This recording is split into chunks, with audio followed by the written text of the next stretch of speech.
Alright, hello everybody, and welcome back to Microsoft Flight Simulator 2024, where we've returned to the PlayStation 5 Pro to just do a short little flight over the mountains today. I don't think it will be too long of a stream. We'll see what's going on when we kind of get through it. But, yeah, that's basically it. Hopefully everybody's having a fantastic Wednesday. Halfway through the week. And yeah, that's basically it. Nothing really new regarding news for the sim or anything new in the marketplace or anything like that. So things have gone back to top secret mode, and now we wait. But hello, Monorific. Hello, welcome. I just realized I can't start this thing up from. I mean, we can always try to see if I can do a cold and dark start, but I'm sure it'll go poorly. Let's see. Also, let me go ahead and swap back over to this. And hello, Whiskey and Mr. Smoke and Silent and Savvy. Hello. Welcome to the stream.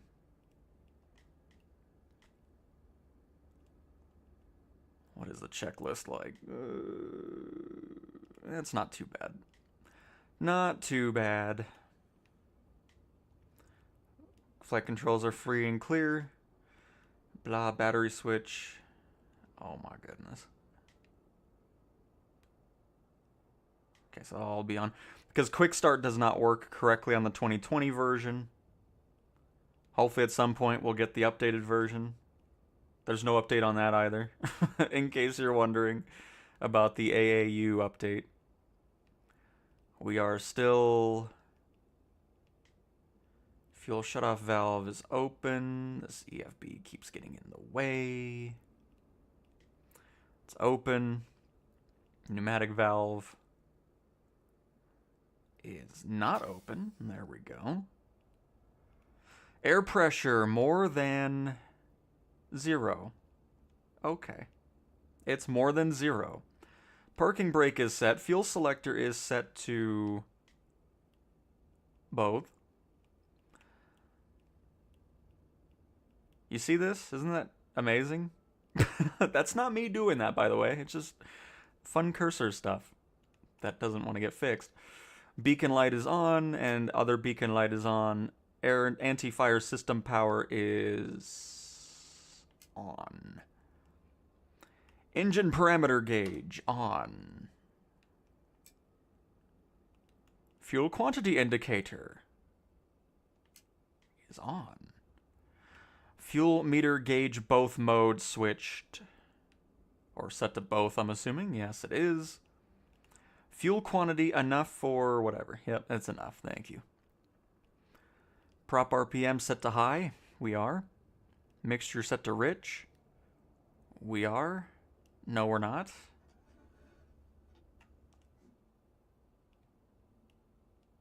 Manual fuel pump 3-4 times. Pump the manual fuel pump lever a few times. 1.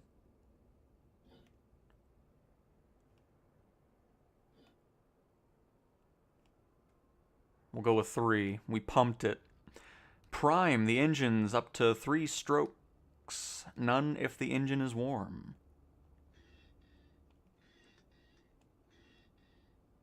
Magnetos both.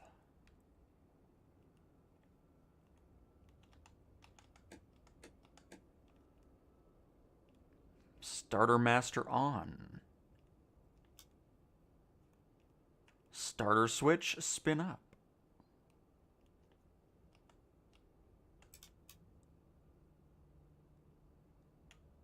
Oh, left.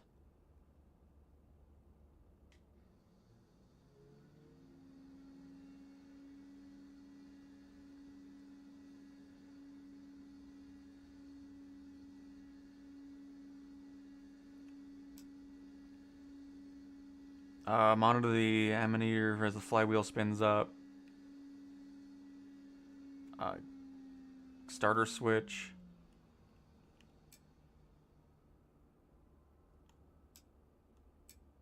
Let me do this again really quick.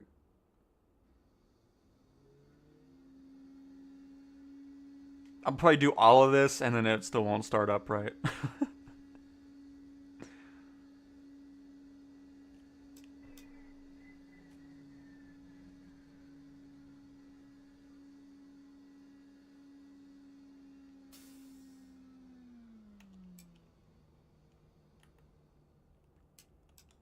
Nope. I'm trying to do the... Oh. Let me catch back up with chat. Hello, Remedy. Is the Antonov 2 still broken? I mean, it's still the 2020 version, if that's what you're asking. Hello, Savvy, and Finest with another $1.99. Hello, all. I'm getting better flying the Skyhawk. Very nice. That's great to hear, Finest, that you're getting better at flying the plane. Hey, the American Truck Sim stream yesterday was amazing. Can't wait for the next one. I can't wait either, Monorific. That was a blast. I'm so glad you guys enjoyed that, because I did as well. This is a community. Every stream is a community flight. Every stream is. Michael, hey Cow, is there any way to enable vehicle movement? Real air traffic in the air and airports in VR mode? I think it's just really limited in VR, to be honest with you. I don't think there's much you can change there. And hello, Simon. Welcome to the stream. Hello, Mr. Cowtown from... Oh my. Zephyrils, Florida. Love your videos. Keep it up, my friend. Absolutely. And Julio, thank you very much for stopping on by. Glad you're enjoying the content. Welcome to the stream. And GXF. Hello, hello. I'm just gonna spawn on the runway. I'm not dealing with this anymore. That was enough time spent on that. It's like, okay. And Asobo, for the love of everything, can we make it to where if I'm setting up a custom time and I back out, just leave it to the time I had set? Thank you. My goodness. I don't know why that has to reset every single time. Oh. But anyways, let's fly my AN2. Scarta Tower, Anton of Charlie, Oscar, Whiskey Tango, Whiskey November. Ready for But if you want to join here on PlayStation, the airport we're at is whatever we clicked on just now. Of course, my plane icon is in the way. We've got Papa Sierra Delta, but I think it should be an O, if I'm not mistaken. Do I not have... Oh, there we go. Where's my gyroscope at? But yeah, it's Oscar Papa Sierra Delta, OPSD.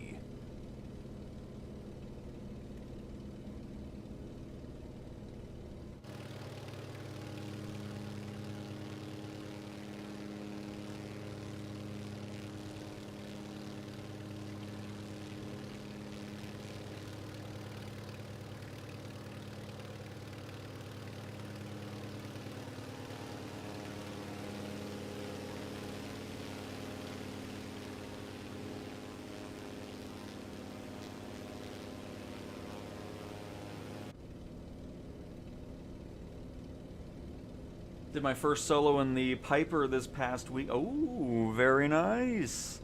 Congratulations.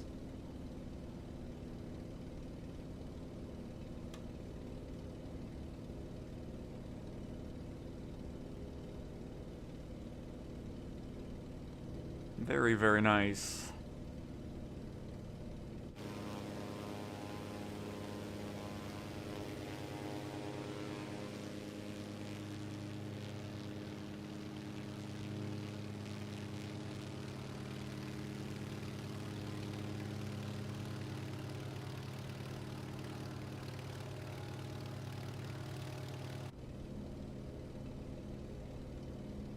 Kind of hang around this airport for a little bit. We'll do a couple touch and goes, and then we'll just head in a random direction and see what we run into.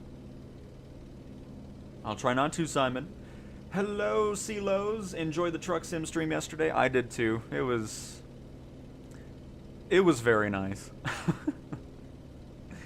I enjoyed it immensely. And we will, I mean, honestly, we might even be back there tomorrow. Maybe we'll dive into the Illinois DLC. What is that? Something, it says something welcomes you. CAA, I think? Kind of hard to see in the snow. But yeah, we might even be back in American Truck Sim tomorrow.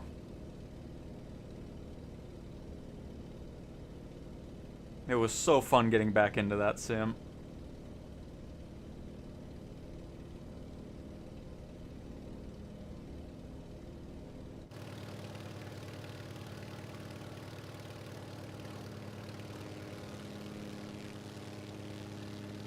But yeah, hopefully we're not too far away from the aircraft avionics update, the AAU-4. Haven't heard anything new regarding a updated release window for it. We'll see if we hear anything about it in the weekly briefing tomorrow. But yeah, this plane is excellent. I love it. Absolutely love it.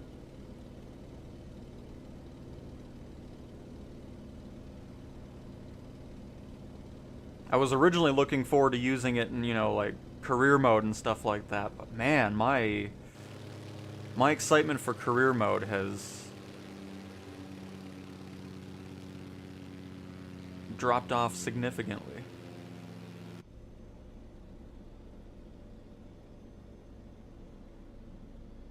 Just like with the ATR, I mean, we'll probably dive into it just to see what breaks there too.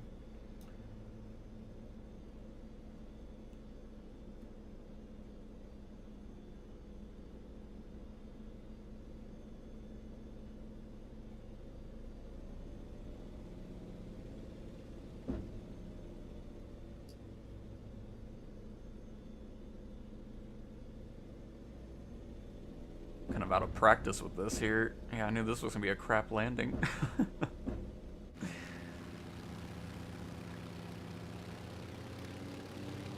We'll do one more go around, a little touch and go, and then we'll head out.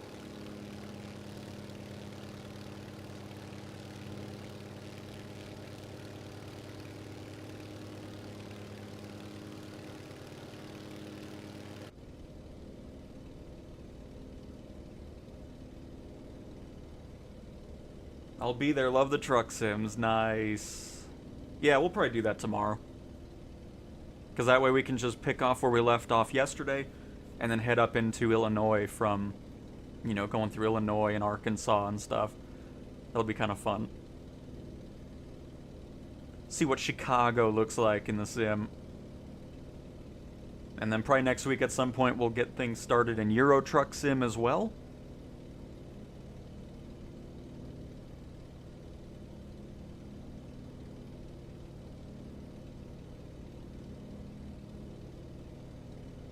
Nice Elos. Yeah, a couple days away from Forza Horizon 6. If you're getting the Premium Deluxe or whatever the thing's called.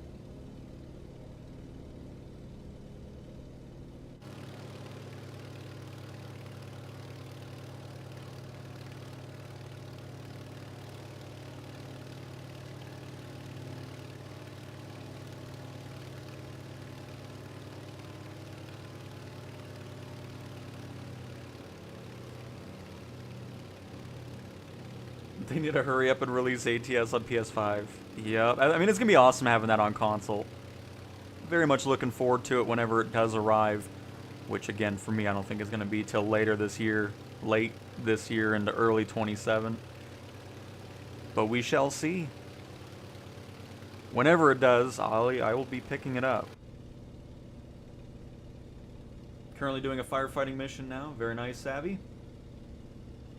Career mode has taken a back seat for me as well. Love doing airline passenger missions, but the broken avionics make it impossible to fly. Yeah, I mean, that's a big issue too. But yeah, it's just...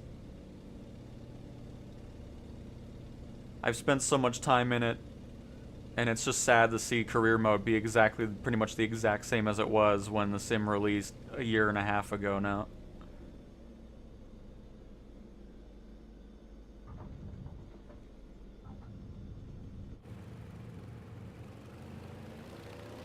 Alright, let's head out.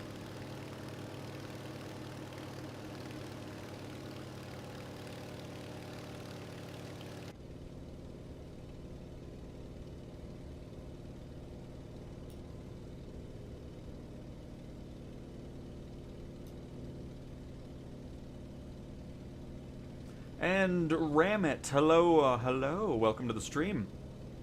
I ended up playing On-Air Company for Flight Sim Career Mode. The native career mode just has a lot of problems. Yep. A lot of those problems I would assume would have been fixed by now, but we're still, I mean, like I said, we're just in the same boat we were in when it first came out. Just frustrating. And then even more frustrating when you see what solo developers can do with their own career programs. It's like, what are we doing? Because that's just I mean, again, I've said it before, I just don't think Asobo's that interested in career mode at this point. I feel like what we have is what we'll kind of be stuck with for the most part. There might be some tweaks here and there, but the overall flow of that mode, I don't see it changing much.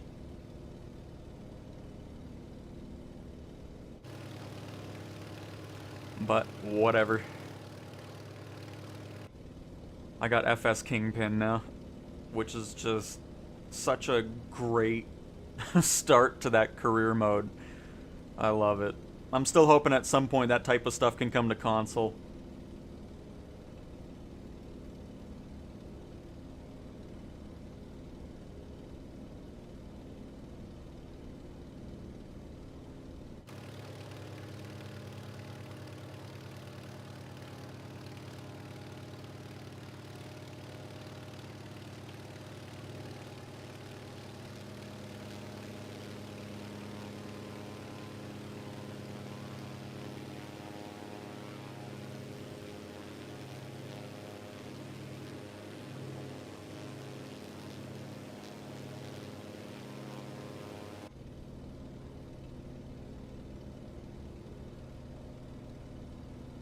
I mean, if you fly stuff like this, you're not going to run into too many issues, but the airliners are still a complete and utter joke.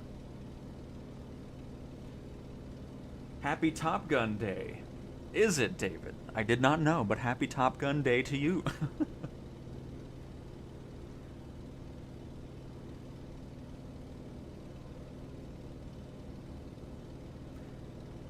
But at least Monorific Forza Horizon 6 has crossplay.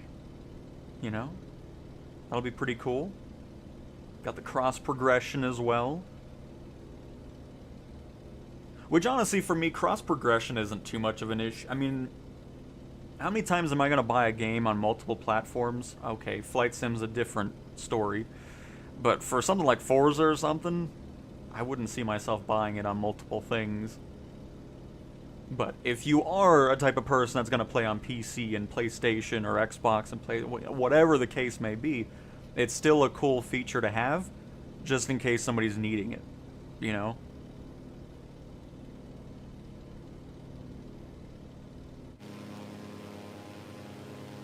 But I mean, the biggest thing for games like that is always crossplay. Like, it's cool being able to have as many possible players in the world regardless of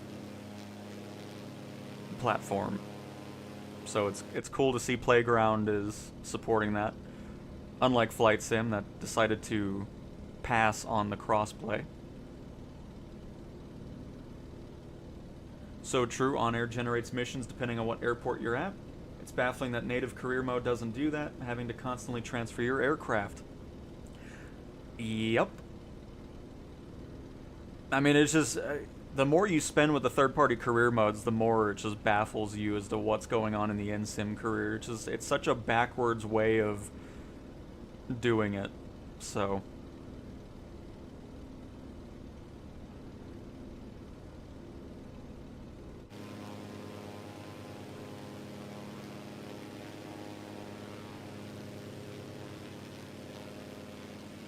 but it's all good, you know.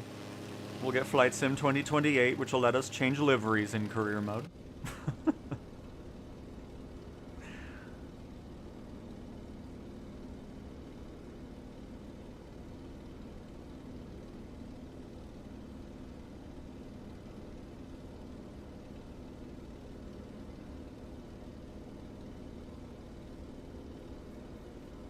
Plus, I mean, I talk about that too, and when we do things like FS Kingpin and those third-party career, I just love the fact that we're able to do that in free flight. You know, people can still join us. We're not in an abandoned sad, empty world. I mean, it's such a weird decision to be like, you know what, we created a one-to-one recreation of Earth. We could make it to where people can see people fighting fires, doing agricultural spraying, passenger transport stuff in the free world, but we're not going to do that. We're going to make it its own separate mode where all you see is AI traffic, which most of the time the AI traffic is a joke anyways, because you see them and then they disappear after 2 seconds in the air. You know, it's just, there's a lot of that. I mean, it's it's just so frustrating. It really is. But there is nothing I can do about it, unfortunately. We'll just have to wait and see what happens and go from that.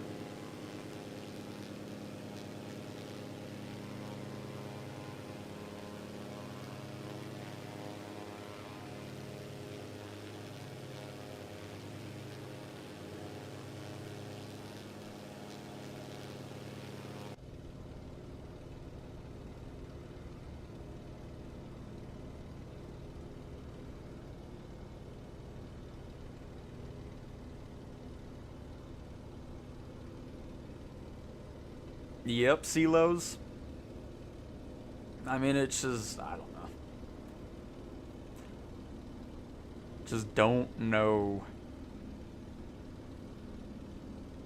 I'm hoping we keep this river throughout the whole thing, because if we get stuck, we're not going to be climbing out of this mountain.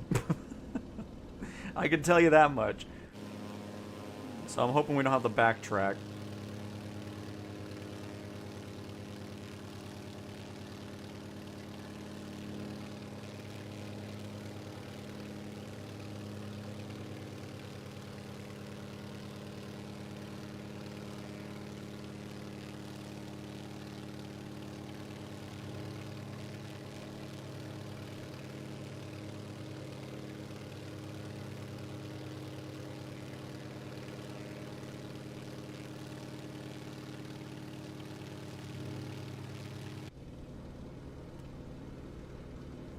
But yeah, no clue on where we're heading. Kind of just following this river, seeing where it leads, see what we can run into.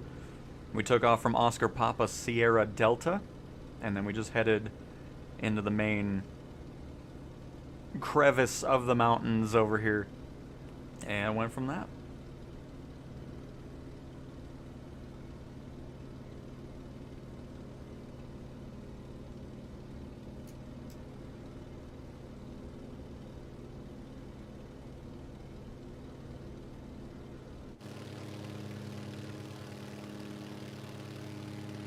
Yeah, we're going to do that tomorrow. I'll still get a marketplace update video out, but it might be a bit delayed. I mean, maybe not, because I'll probably start the stream a little early. I don't know, we'll see what's going on. But we'll be back in American Truck Sim tomorrow to check out the Illinois DLC. Possibly the new Volvo truck as well, if that is coming out tomorrow. Because that is absolutely being part of the rotation of content. Both American and Euro Truck Sim.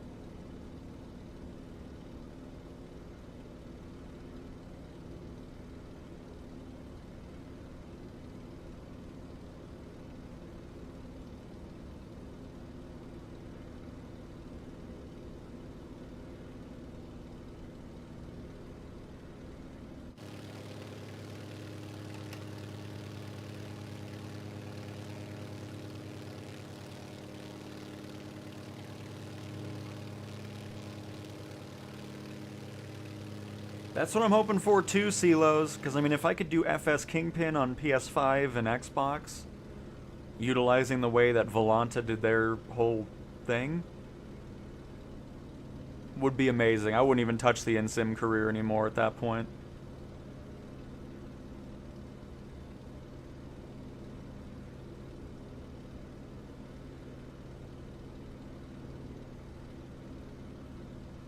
Because in that way you can use whatever plane you want. You don't have the developers support the mode or anything like that. I mean, it's just, it would be perfect.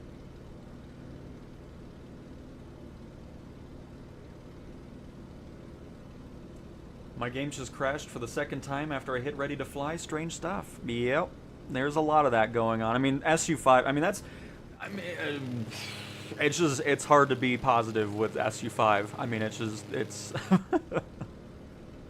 SU5 brought so much instability to the sim, both from a sim standpoint and a performance standpoint. I have no idea what they did. And it's just so frustrating. Because, I mean, you can go back to any of the content we did, especially on the PlayStation or Xbox, when Sim Update 4 was there. I could not have been happier with this sim. It was just so nice to finally get to a point where it's like, man, the console versions are running great regardless of what you're flying, where you're flying. You could be at a handcrafted airport in LAX with an absolutely performance-intensive airliner, and it handled it like nothing. It was just awesome. And Asobo comes in and just destroys all of that in one update. It's like, what are we doing?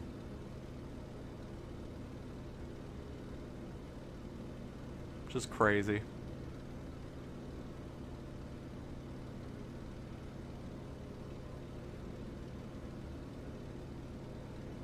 And that's what makes me just the most frustrated, is we know what the experience was like before this crap update came out.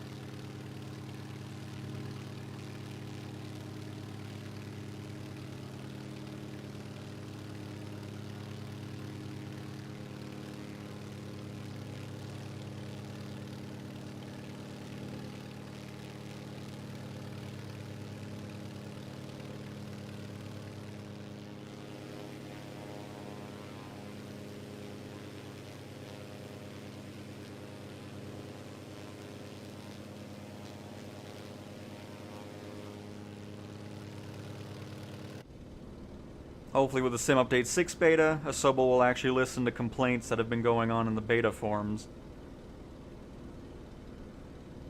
Because the last few builds that came out before this public release, things already felt weird. But we gotta release it. April 30th.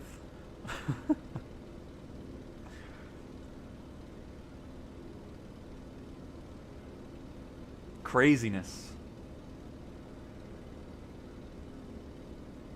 I'm good. We'll do PSVR 2 stuff later on.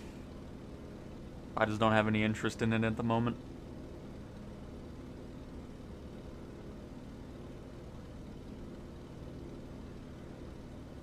Well, SU5 beta was great in the beginning, but then the last few builds came out and things were already starting to feel completely opposite of what we were experiencing.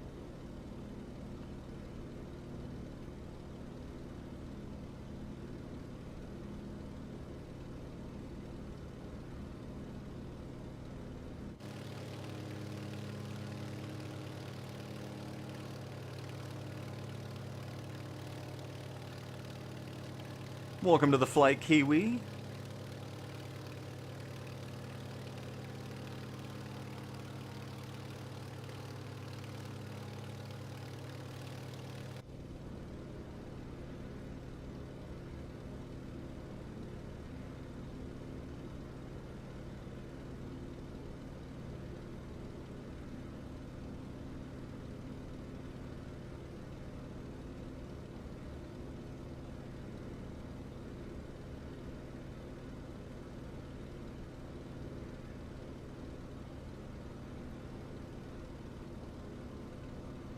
But yeah, I don't use SimRaid or anything like that either, or the skip functionality. It's just another thing with career. It's just, I don't know why most of the mission types don't have different lengths of missions. They're always like, oh, here's medium cargo, everything's 2 hours long pretty much. It's like, okay. Whatever. It's just, I'm not holding out much hope for changes into career mode anymore.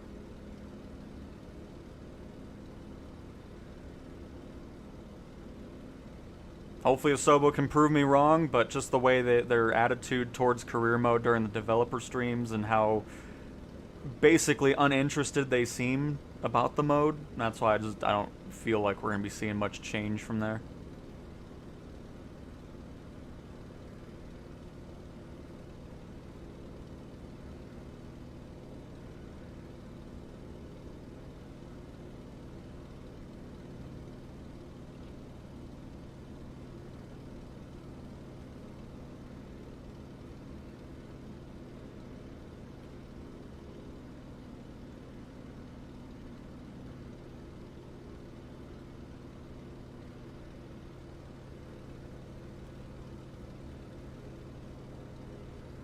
And Maximal, welcome to the flight as well. I know we got a couple behind us. We got Silent and Rin. Welcome as well. And GSR, hello, hello. This is the AN2 that we're flying, Jason. Part of the Aviator edition, which is one of the 5 planes that will get updated whenever the AAU update releases. We're about 10 days past when it was originally going to release, and I don't have any new information regarding that.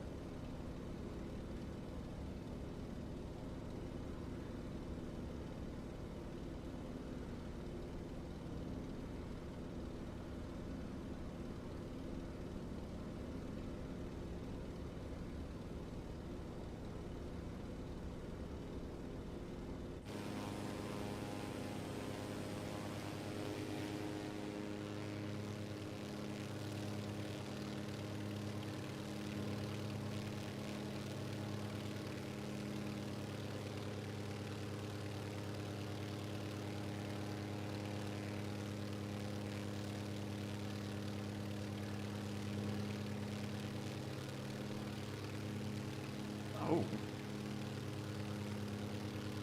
Was that really the wake turbulence from the helicopter still? What in the world? And Mohammed, hello, hello. Where are you? We are on the planet Earth. But to be more specific, I mean, there's really not an airport. We took off from Oscar Papa Sierra Delta OPSD. You can see that in the bottom right there. Here, I'll make it full screen so we can see that a little bit bigger there. But we're northeast of that on US East servers with flight conditions set to all players.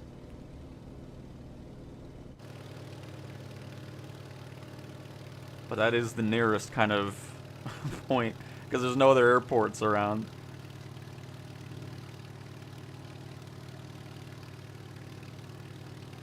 This aircraft will be able to do firefighting, agricultural spraying, passenger transport, and cargo.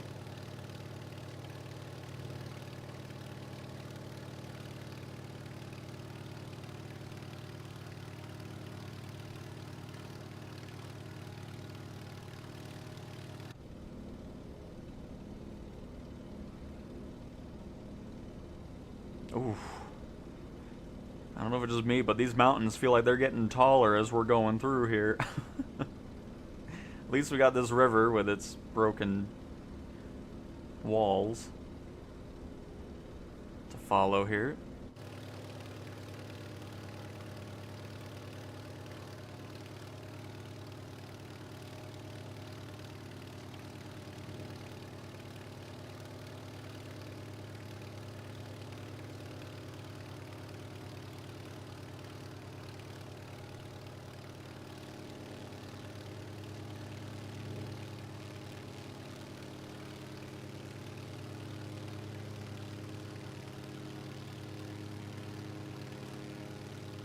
By the way, I really enjoy the road that the AI traffic's driving on.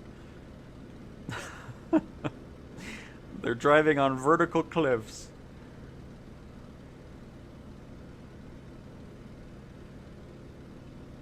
Got some talented drivers over here in this part of the world.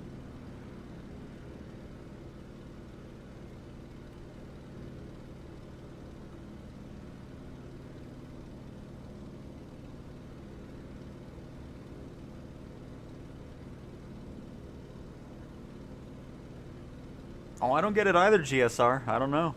But career mode is pretty much identical to the experience we've had since day one on Xbox and PC. Sure, there's been some tweaks, but is it anything game-changing? No. Not in the slightest. But at least the hold short is no longer a box, it is now a line. So we got that at least. So I guess I can't complain too much. I don't know what's happening here, but can we not? Is that a train bridge? It's a bridge to nowhere. Oh my, what is happening? Is this wake turbulence nonsense or what? goodness. Everything's fine, and all of a sudden you just get thrown around randomly.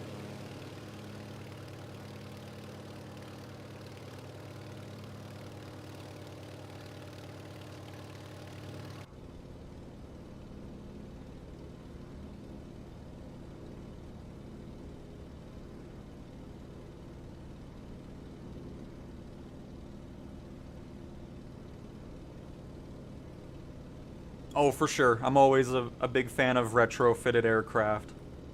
I don't care if it's realistic or not. It's just helpful.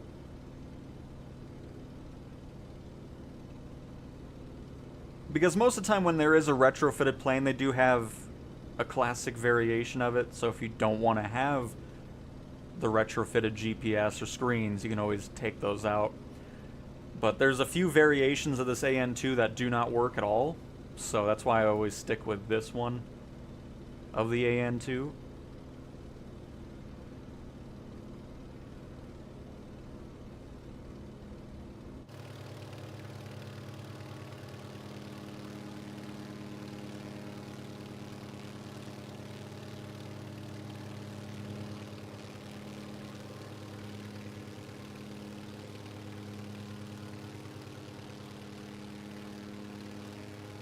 River is a mess, yes. I do like the roller coaster bit right there, though. That's the other thing I find weird is, early on they said, you know, because, you know, getting photogrammic imagery in a plane to take pictures or whatever, you can't do in all kinds of countries. They have high costs or just a lot of regulations. But they said they can get terrain from anywhere in the world, so I was always hoping that we would start seeing terrain world updates. So countries that can't get photogrammic imagery, we could at least get some nice, highly detailed terrain like the Grand Canyon that they did and stuff like that. Because all that's through satellite technology and everything. So it would be cool to see that get into countries where photogrammic things won't be possible. Just to kind of clean up some areas and countries like that. That would be so cool. Because they talked about that really early on, how they had the capabilities to use the satellites to get into countries without having to need permission or anything like that. But we've yet to see anything like that be really utilized for those types of scenarios.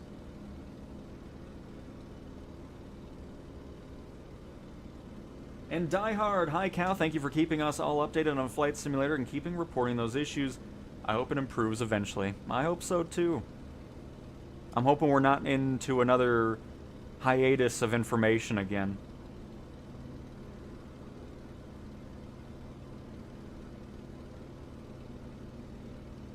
Regarding what the deal is, what we're waiting for, how things are progressing. Because, I mean, not only with the performance update for Xbox and PlayStation, but for the AAU update and stuff like that. Just, I mean, it would be nice not being left in the dark again for weeks before they just all of a sudden randomly say, hey, this is happening, you know, all that type of stuff. So, we'll see. We will definitely see. But welcome to the Flight NRG and the P-51. And Fantastic Lord, we look forward to seeing you.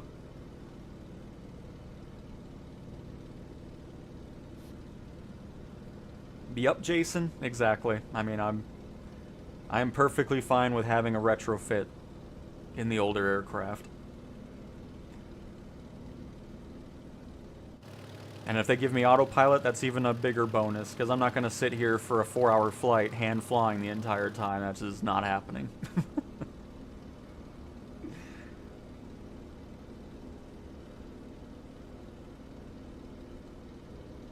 Oh, I love the Stratoliner. I'm hoping that gets updated. I kind of wish those would get updated over the water planes.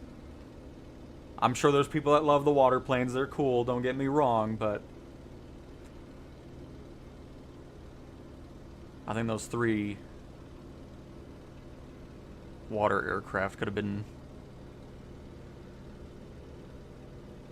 a little bit further into the updates, but hopefully the Stratoliner will get its own love and care update in the future.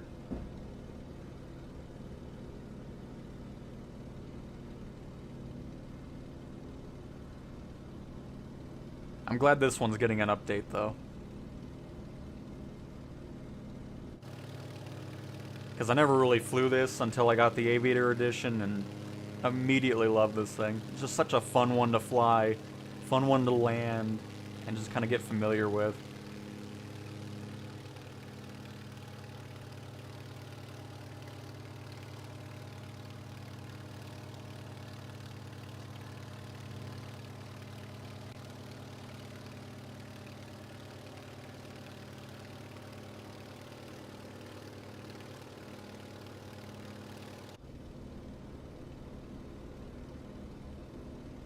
The ATR I never really flew much. Interested to see how that's going to turn out, because I know that one was a pretty buggy aircraft. Some of the models had terrible prop animations. I mean, we've been waiting on an update for that since 2020's sim was out. That's how long it's taken to get the ATR updated. It's insane. So, we'll see if it was worth the wait.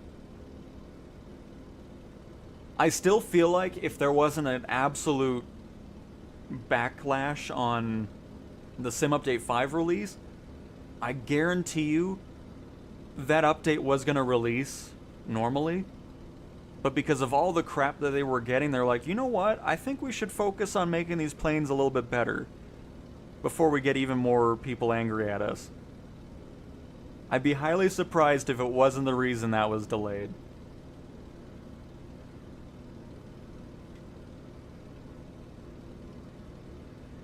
It's like, man, people are already kind of mad. Let's make them not more mad here. So we'll see what the other planes are like when they get updated.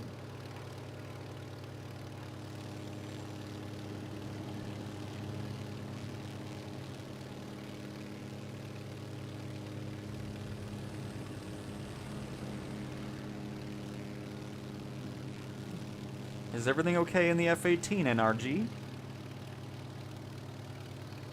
I think he's just napping. It's alright. Who's that? It's Afro! Oh my, what is, oh my goodness gracious.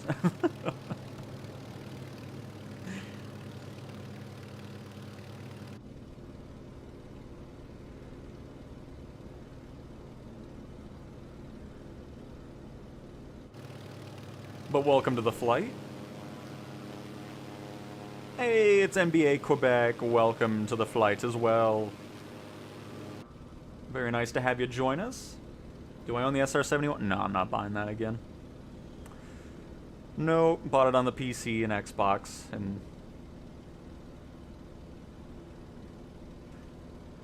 for me on PlayStation, I'm gonna focus on. I mean, I don't know what I'm gonna focus on anymore. This last couple weeks have been, I don't know. At this point, it has to be something unique. I don't think I'm going to really buy anything again other than like the C-160 that I'm really looking forward to. I would buy, you know, the Got Friends Project car or the Juice Goose car. Would love to have that on the PlayStation side. But and then the Got Friends Aeropract I would buy as well, because that's such a fun plane as well. But other than that, I don't think I'm going to be buying anything else that I already own.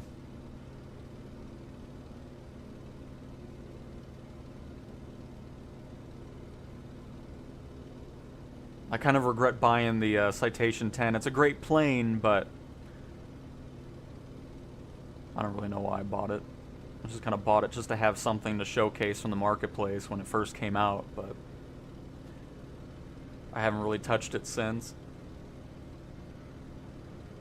Because it all just goes back to, what am I going to do with a private jet that doesn't have career mode support? I'm just going to pop in there and experience it like 2020, where it's just like, okay, I'll do a 2-hour flight or 3-hour flight, I'll leave for an hour and a half of it land and then be like, well, there's that. You know, that's what I'm going to be looking for at this point.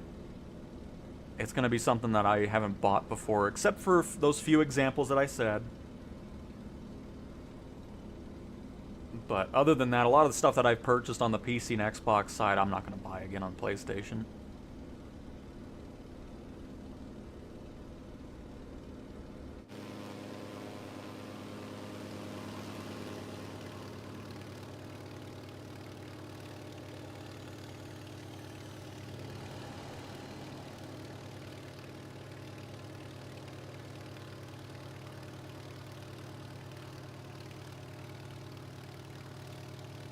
And the productions, we are hitting a chimney. The closest airport to us is still Oscar Papa Sierra Delta. We're way northeast of that. We're kind of just flying through the mountains. It looks like it might actually be breaking up a little bit. Snow coverage is dying off, so... I mean, I'm sure there's still plenty of mountains to go through. Oh no! We do have another airport in front of us. We got Oscar Papa Golf Tango. Nice. We'll make our way over to that then.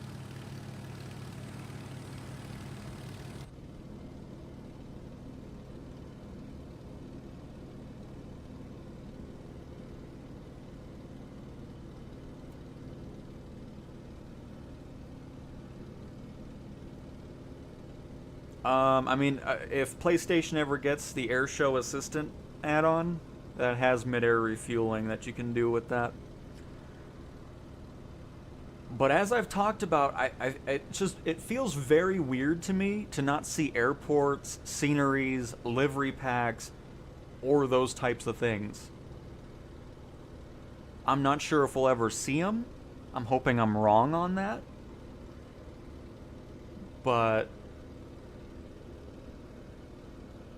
we'll see.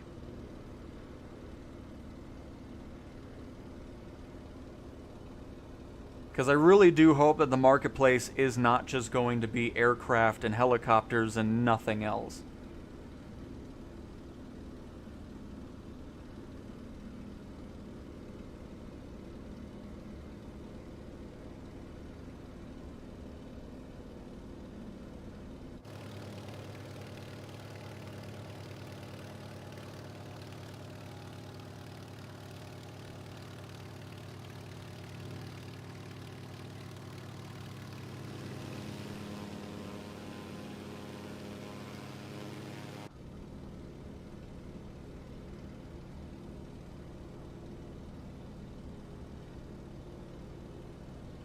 Nice, John. Enjoy the UFO.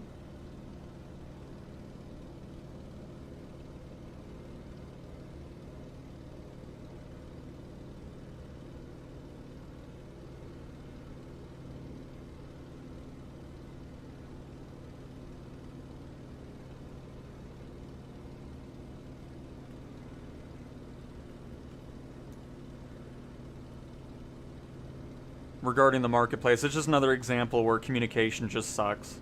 You know, it's just, it would be nice to know, it's just like, what can we expect from the marketplace? Are we going to expect the same range of things down the road on PlayStation that we get on PC and Xbox's marketplace? Or is it going to be a lot more limited in scope of what can actually release over here, since Sony is approving and disapproving of things? Whatever the case may be and how that works, it would be nice to know that, but they never really clarified specifics on it. So, because it would definitely suck for PlayStation players if, you know, things like livery packs and stuff don't make it over here.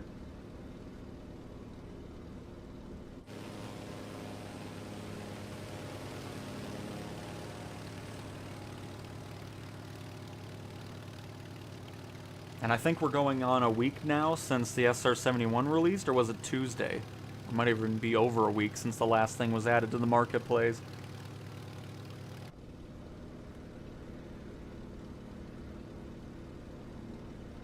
And I don't think the slow roll is necessarily because of the performance and issues that are going on. I feel like this would be happening regardless of that.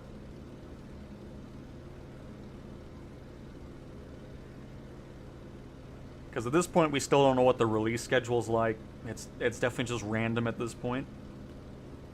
And yeah, we'll see. I'm going the wrong way for the airport.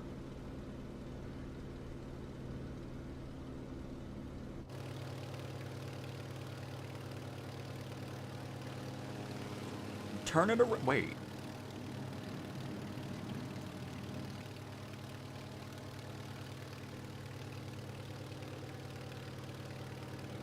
Oh no, we're good. Hang on. Turn it around. We'll just keep going straight and then turn right. That'll get us over there. As a matter of fact, I think it's this way. Everything is under control, folks.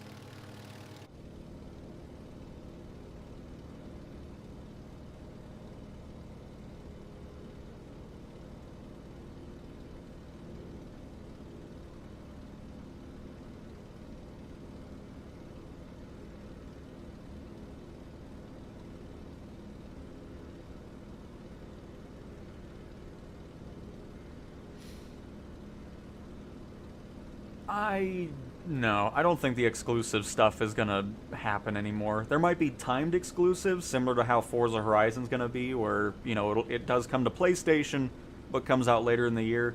I feel like that's gonna be the extent of exclusivity on Xbox.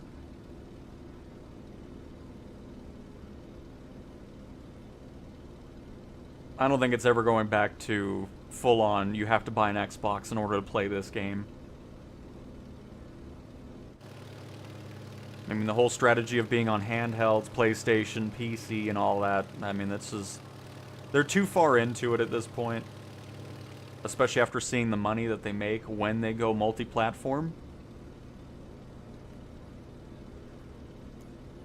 So to me, I feel like the only thing exclusive would be just timed. You know, maybe if you want to play it early, you can get it on Xbox, and then it'll come out to everything else a few months later, or, you know, something like that.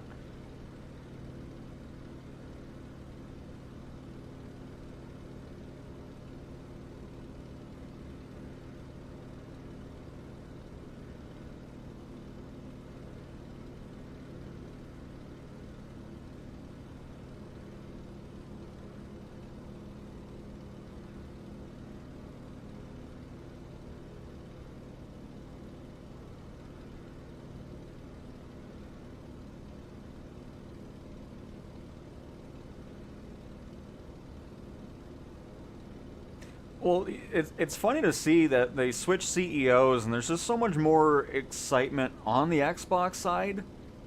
Like, I love the fact that the Xbox dashboard's finally being worked on instead of just sitting in the same for years. Are we okay? Good on fuel? I feel like I'm kind of losing power here. But it's just nice because, you know, I've been part of the Xbox Insider program forever now. I think going on 13 years, 14 years or something. And the Xbox One into Xbox, or the end of Xbox One into Xbox Series consoles is when it started to just be such a boring thing. Like, nothing was happening. There was always updates almost every day, but somehow they were only fixing things over and over again. It's like, how have we not fixed everything at this point? But now we're actually getting some UI changes and everything. I'm hoping we get a whole new dashboard going on as well. I'm sure that'll happen with Helix, but seeing that they got rid of the stupid extra bonuses that nobody cared about in Game Pass, especially with Ultimate. It's like, I don't need stupid Fortnite crew, I don't need this other crap, and, you know, they lower the price of it. It's great to see that. Getting rid of Call of Duty Day 1. Who cares about that franchise anymore? It's just like, bring back Xbox Live. That would be fantastic. Just give me a gold membership. I don't need Game Pass. I don't need the subscription part, because I don't play any of the games that really come out there anyways. So, you know, it's just... It's great to see those types of changes are happening. We'll see if they continue. But so far, I like the change at the helm of Xbox. It seems like it was needed, because under Spencer, things just kind of felt stagnant. Like, nothing was really happening. Almost like they were hoping things would fall apart so Microsoft could be like, you know what, we're getting out of the hardware business, we're just going to become a publisher, and that's it. So, I mean, we'll see what happens with Helix. I still feel like the Xbox Series X was a boring generation of Xbox console. I mean, they did absolutely nothing exciting with this generation of Xbox. So, we'll see what goes on with Helix, if it's going to be really a PC hybrid console type thing. I'm still not sure how I feel about that. Do I really want Windows on my Xbox? Probably not. But, you know, we'll see what that kind of gets for games. Because if I could make it to where if I'm playing the sim on Xbox, and I can get a third-party career program like FS Kingpin running on the console, I could see how that'd be a cool benefit.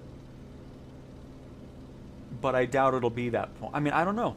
We'll see as we get closer to it, because I think it's planned to release next year. We'll probably hear more about that console in the summer during the not E3 time.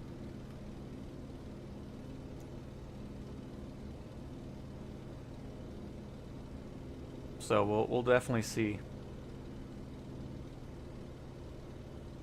But the Series X was definitely my least favorite Xbox generation.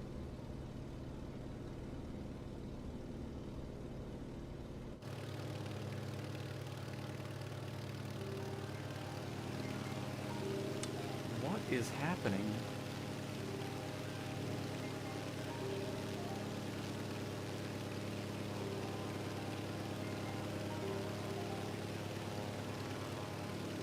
Leave me alone. Go away, spam. Goodness.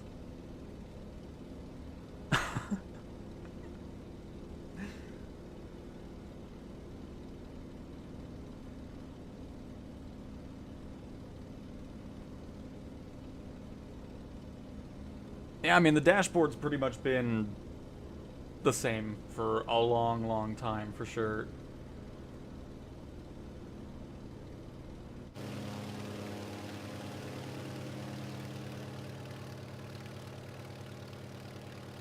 And if somebody pays for Game Pass Ultimate, I shouldn't be seeing ads on the dashboard. Bring the avatars back. I love the avatar. Like, the 360 and Xbox One, I know people didn't like the VCR look of the Xbox One, but I don't care. I love that they brought the Kinect. I still love the Kinect. I think it was cool. I loved playing those games. And then they go to the Series X and they don't do anything. Like, it's just, here's the same controller with no benefits or cool features. I mean, I love this gyroscope. If Xbox wants to copy PlayStation and add a gyroscope to the default Xbox controller, I'm all for it. Because if I can just gyroscope all over the place, I'm happy. If that's one thing I'd love to see Xbox do as well. Gyroscope controls are excellent.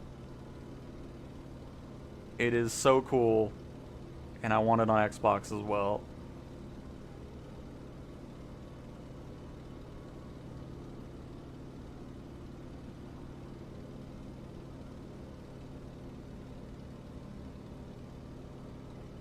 US East is where we're on.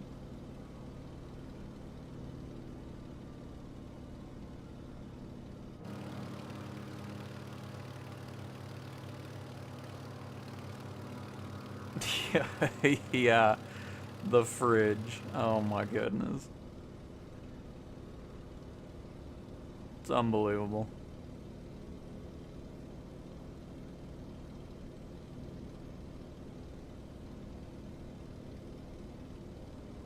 But yeah, needless to say, pretty happy with things so far. I mean, we'll see if that continues for the Xbox side of things. We'll see what Project Helix will end up being, if it's something I'll end up grabbing.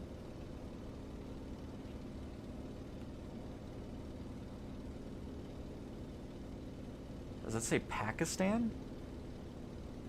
I don't know what the rest of it says, but I see Pakistan, I think. Something DB Scouts?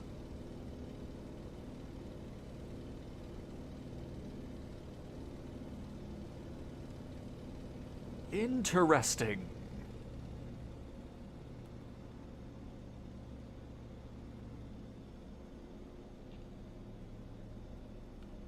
Oh, GB Scouts.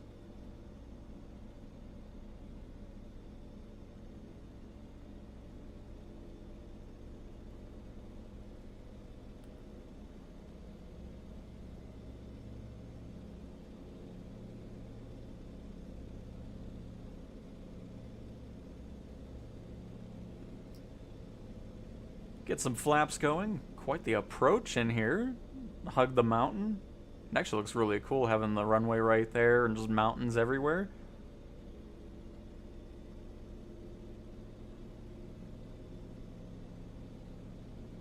Imagine flying around here at night with no instruments. Good luck.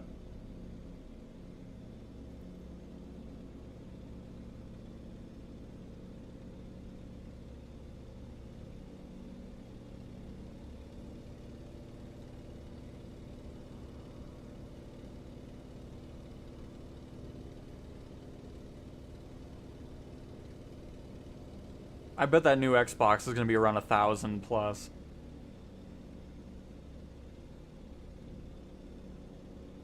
Really all depends on the specs that they want to go for it. But I feel like if they want it to be a thing where everybody can play, you know, PC games or have your Steam library on there as well, you would expect it to be... Oh, come on. You would expect it to have quite a good spec list.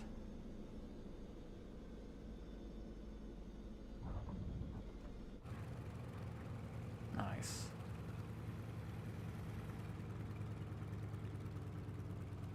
Get that tail wheel down.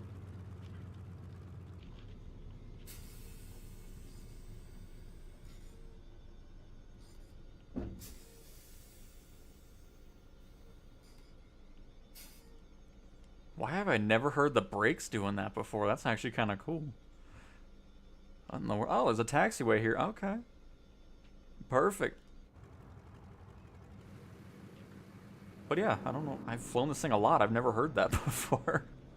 I was playing this on mute. I don't know.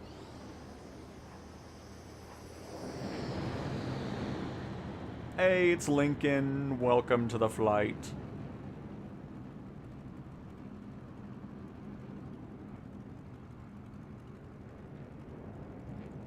And Zillany, welcome as well. I'm going to switch out of this plane here. That was a good hour-long flight with the AN2. Nice.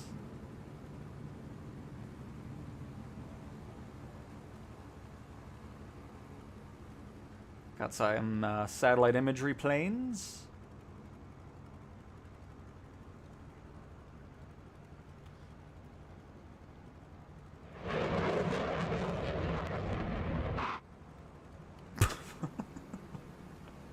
I was about to say, oh, that sounded cool, and then it just cuts off. It's like, okay. Fantastic. You know what? I'm kind of in the mood to go crazy on the planes. Let's go into the pits. Let me change my time again, because it can just never stay where I want it to be.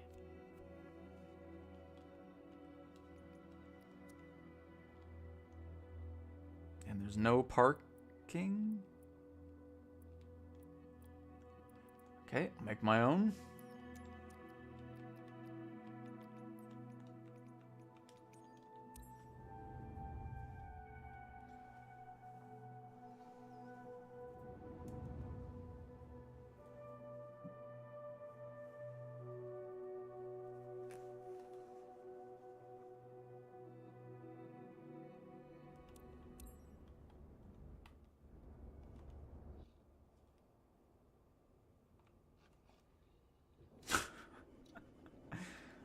All the dog bones on here.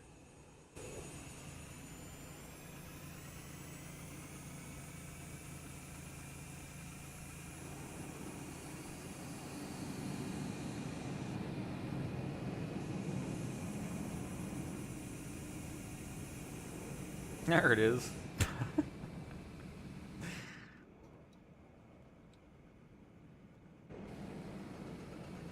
Oh.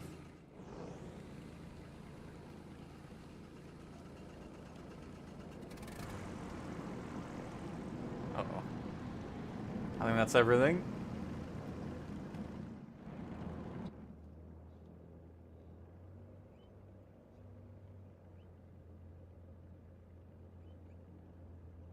Oh, very nice, Silent. Very nice. Are you doing Paro Airport? I don't know what that means. But no? I don't believe so. Because we're going to just keep flying through the mountains. We're going to head to that away.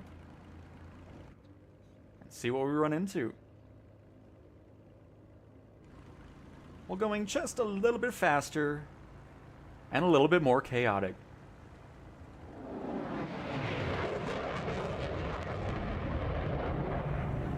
There's FMJ in the boom.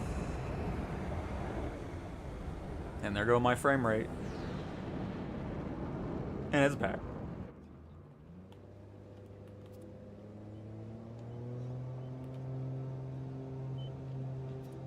This thing is so twitchy.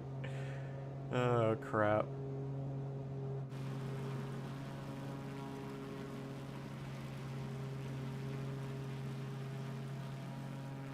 Oh. Why did the bottom of the plane disappear? Oh, it's got some ugly reflections in here. Oh, it's maybe we won't fly this for too long. Hopefully we won't see it the whole time.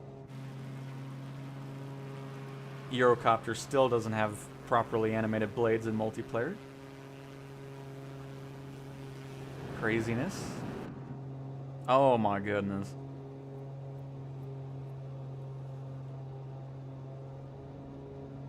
That's how we fix that.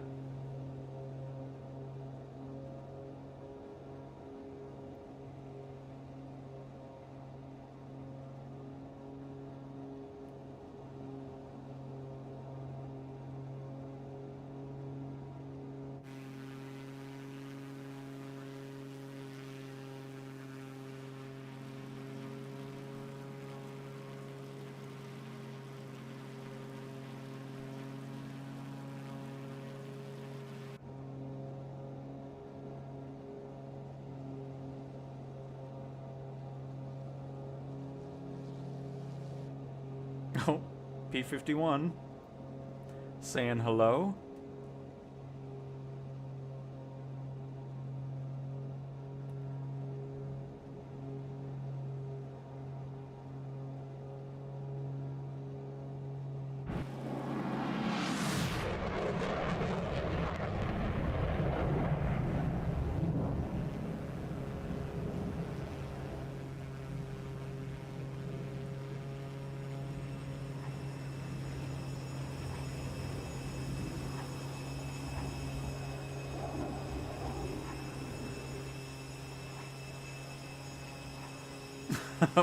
my plane looks so tiny compared to an F-18.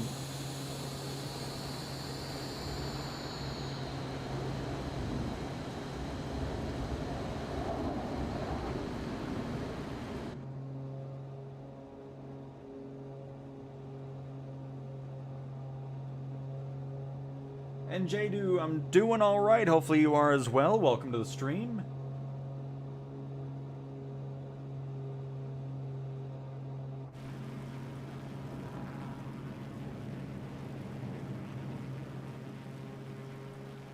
Oh, I'm sure of that, Banshee.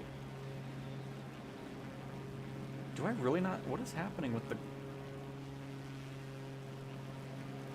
Why does it... I like how it loses its model.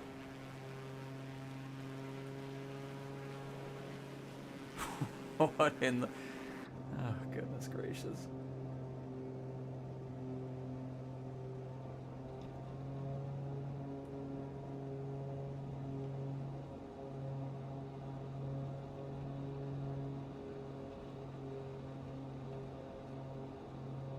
Because we have the opening there, but... Oh, there's the ground.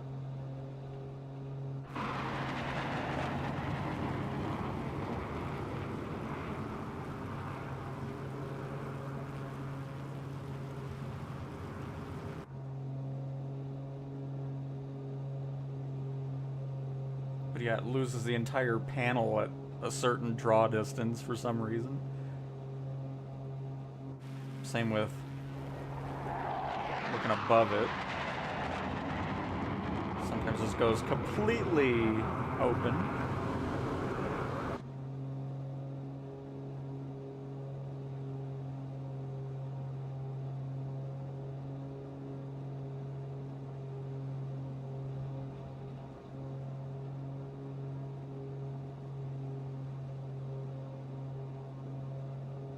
Oops.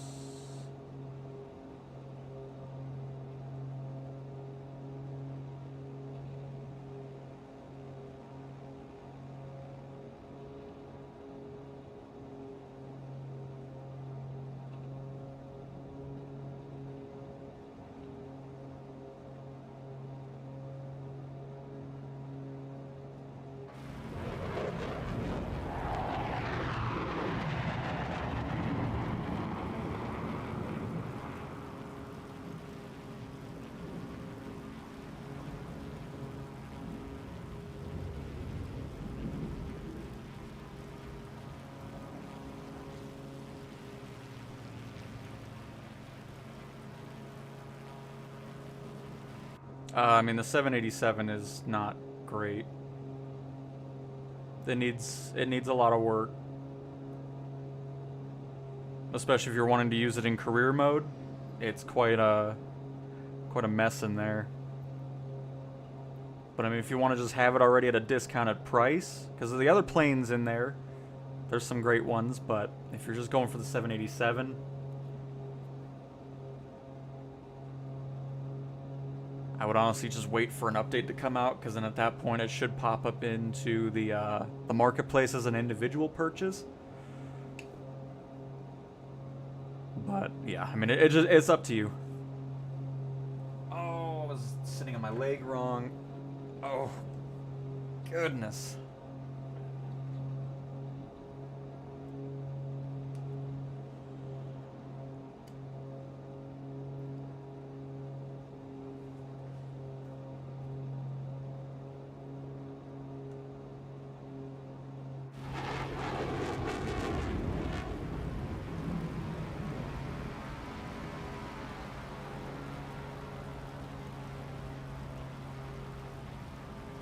Nice plane choice. Let's ride the wave. Oh my god. Oh my. Oh. Hello. Let's reset here. Oh. I don't know why this is. I think we're getting. Oh, that's why there's wake turbulence. I keep forgetting the wake turbulence. Let me bail out of this. I was wondering why things were getting so twitchy there. Because like, man, we were having a nice smooth flight, and all of a sudden I'm fighting this thing like crazy.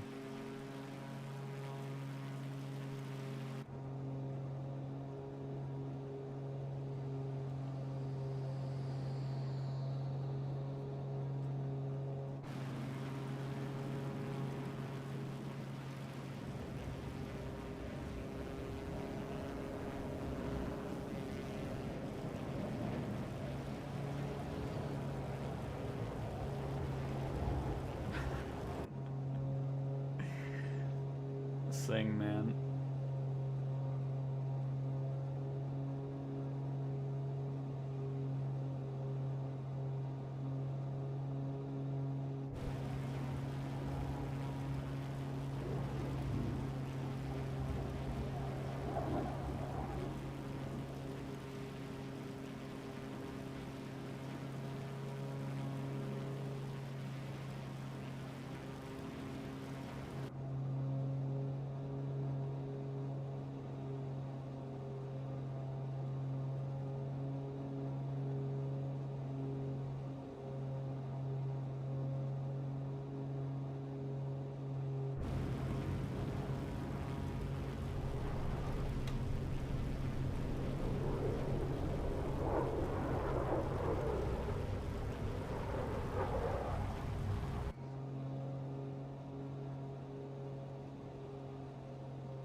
assuming the river is still over here on the left. Yeah, we'll just keep following whatever we're following here.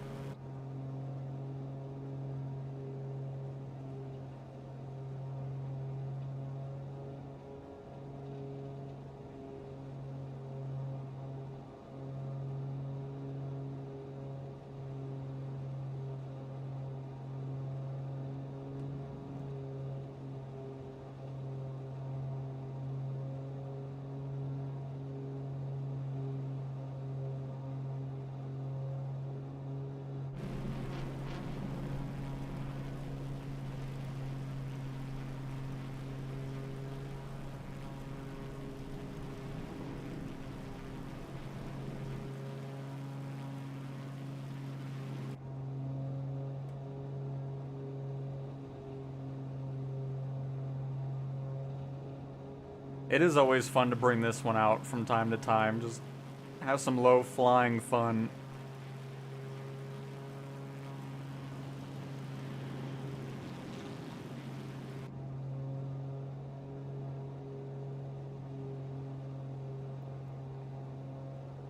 I always thought the in-sim career would have had like an air show element, you know, where they could set up things at certain airports or whatever. Where we have to do barrel rolls or just loops and, you know, do some fun stuff with the plane, trying to get a good score from the crowd and all that type of stuff. But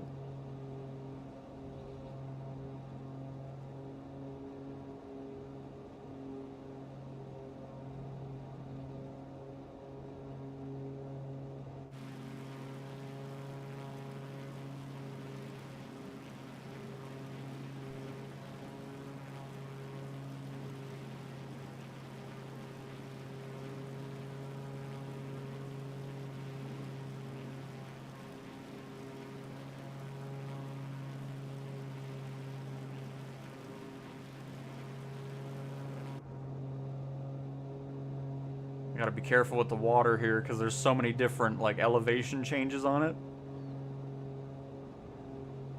Don't want to hit a bump in the water.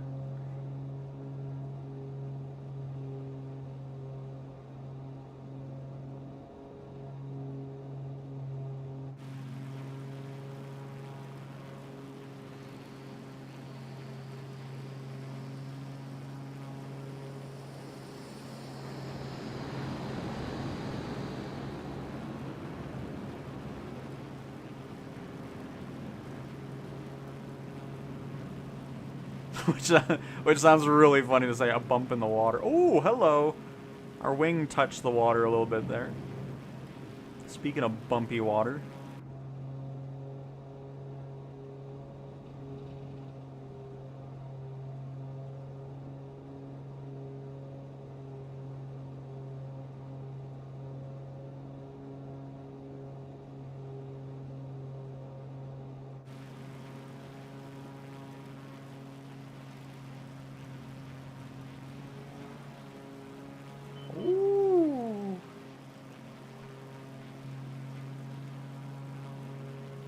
Don't want to get too close to the trees there.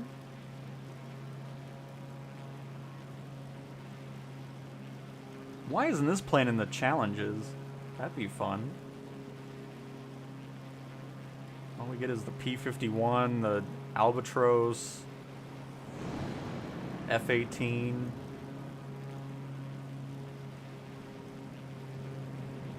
And the air tractor, I think.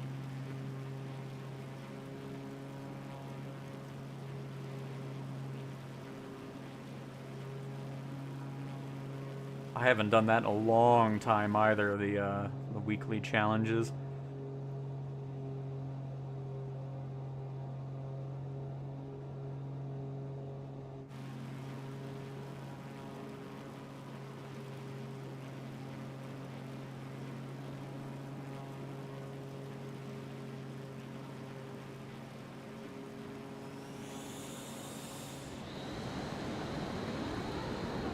Nice, Lincoln. Very nice.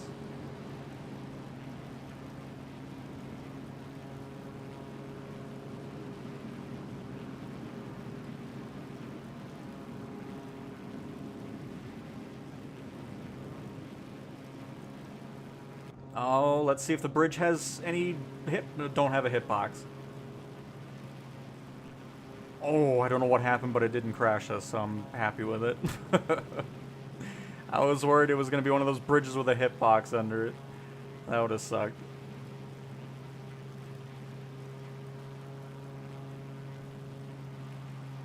It opens up nicely here. I'm going to gain a little bit of altitude here so I can see what's going on.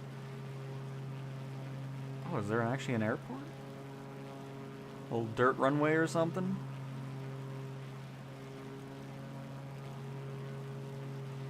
I think it's more of a helipad based off what I'm seeing. Yeah, it's definitely not an airport. It's more of a parking lot than anything. I guess we'll kind of just head north here and follow the river some more. Enjoy the mountains. Nice low flyby there in the F-18.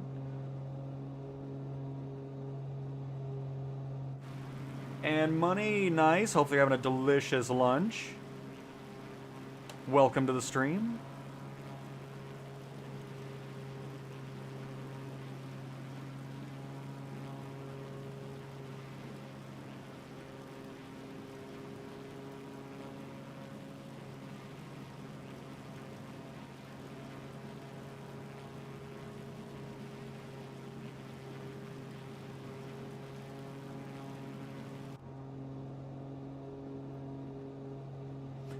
This is...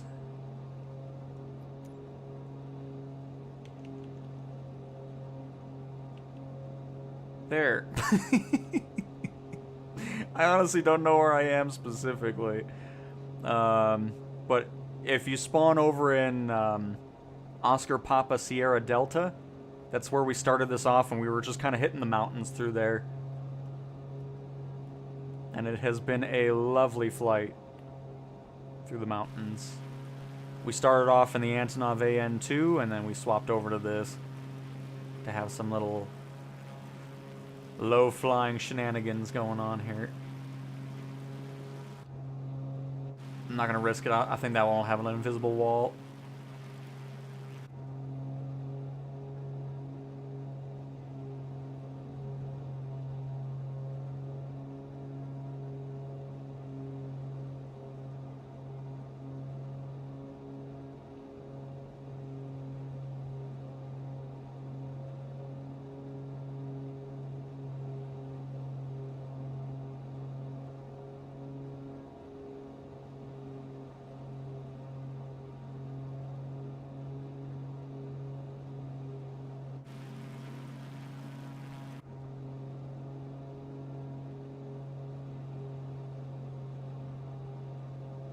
Turning to the right?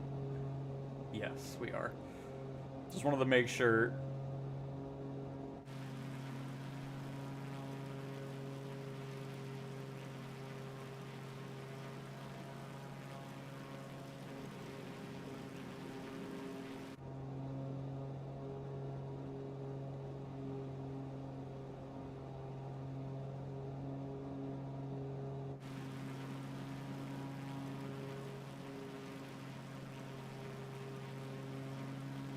I mean, this is just a gigantic range of mountains. And we've been flying through it for an hour and 30 minutes, and it's not letting up. Which is really cool.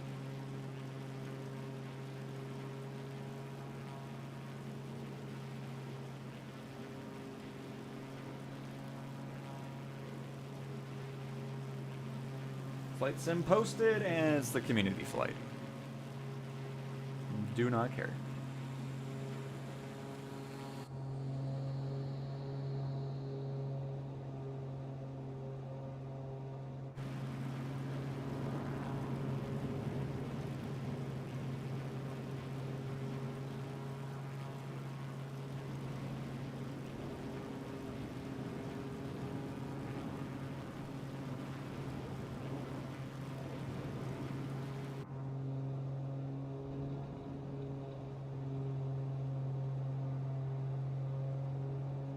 Stop by my favorite local restaurant here.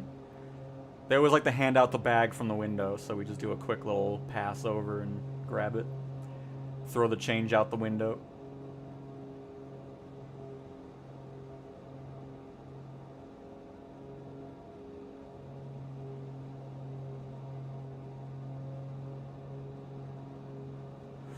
Oh, we're doing it. We're doing it. Don't be invisible wall. Oh, fantastic.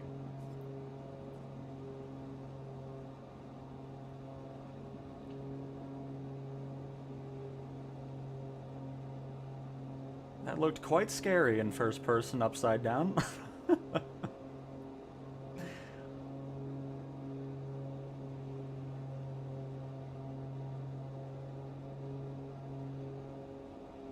Get back to the river here.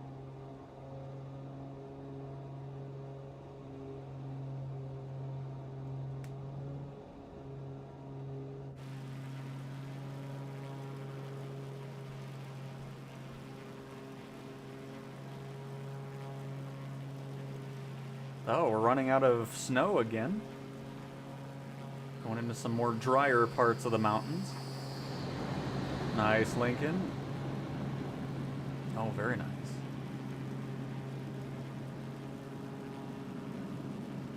I'm gonna be honest, I haven't touched the PSVR 2 in the sim since the last time we streamed it. But I would imagine the experience is the same since we have not received any updates, so...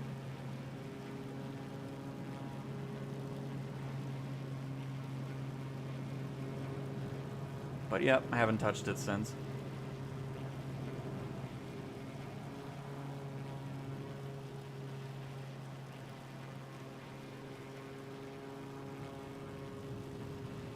I'll eventually get back into it just to kind of see what's going on.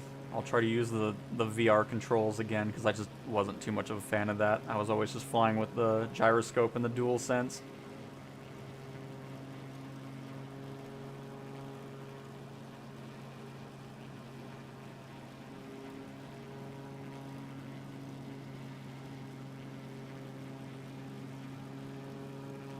Oh, wheels touched there.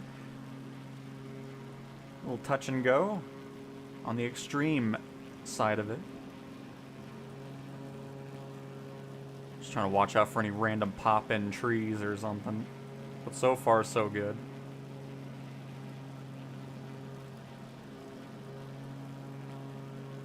Hey, Volvo, welcome to the flight, and Lord is here as well. And Ram. Nice to see so many of you stopping on by on this fantastic Wednesday. Oh, break. That was a lot of. That was fun though. Good stuff on the low. Oh, okay. Everything just reset. There's a pair of wings shadows going on. There it is. Do we actually have... I hear it. Hang on.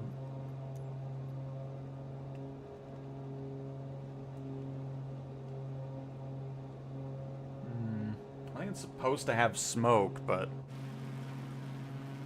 it doesn't appear to be doing anything.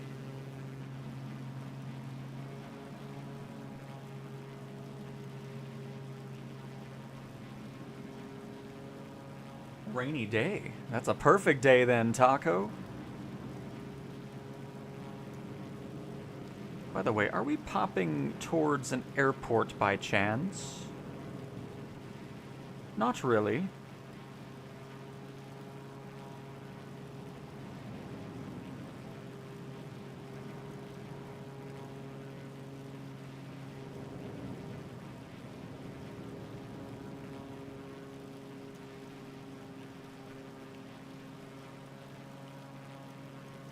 Oh boy, yeah, we really don't have anything out here, huh?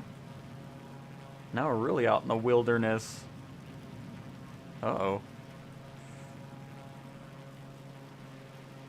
Anything north of us? We got some random things there, but I'd prefer an actual airport.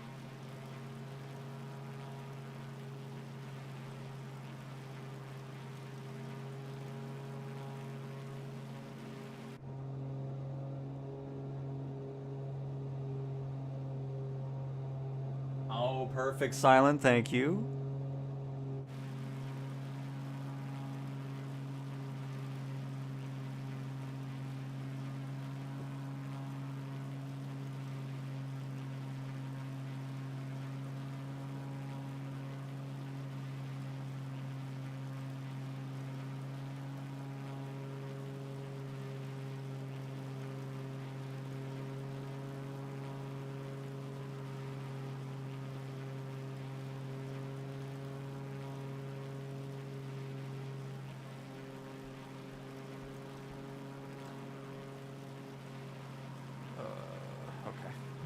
So I got distracted by a comment.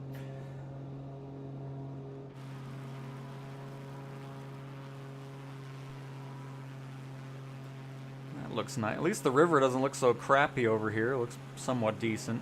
It's probably because I'm not right next to it. But it looks a lot less roller coastery than it was earlier.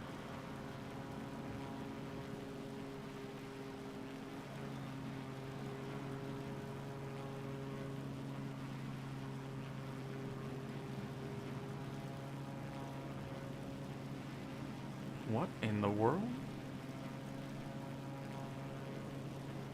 Did you just go into slew mode in my community flight? How dare you? Oh, crap. I still think that's funny, though, that people get so upset if somebody's flying something they're not supposed to or something like that.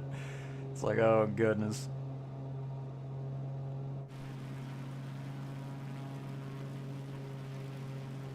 What is this? Why is there just a random hill? There's something up here?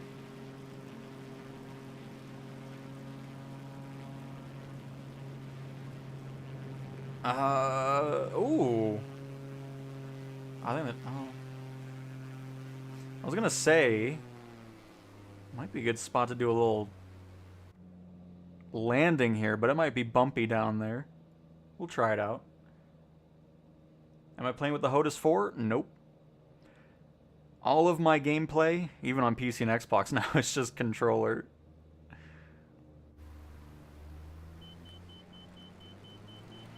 Uh-oh, uh-oh, uh-oh. Oh, no. I didn't realize I was going that slow. Dang, this thing slows down in no time. I mean, we were idle for like 5 seconds. Ooh, okay, good to know. I'm gonna use the snowy patch that's covering the road as our landing. Oh, maybe not. Maybe to the... I don't know what I want to do. We'll just make it up as we go, as we get down here. There we go. I want that subtle road. Oh, good time for a freeze. Oh my god. I am terrible at landing this. Hang on.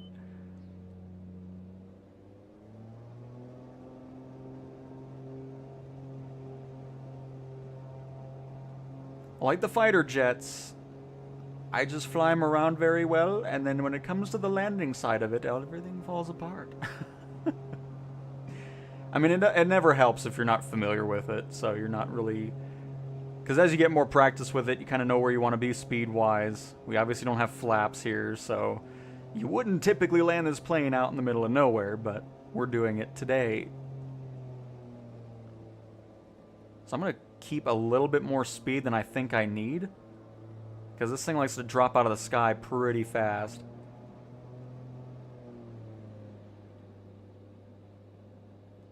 I also don't want to go too fast, and then it becomes a whole thing.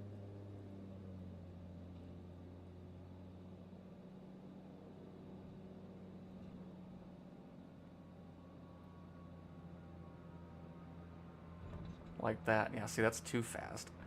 Goodness. Gotta be in the sweet spot for this thing. I mean, it doesn't help that it's a pretty short little distance anyways. But we're gonna make it work. We're gonna get this thing on the ground. One way or the other. I don't use a mouse or keyboard. No. Everything for me is done with the controller exclusively.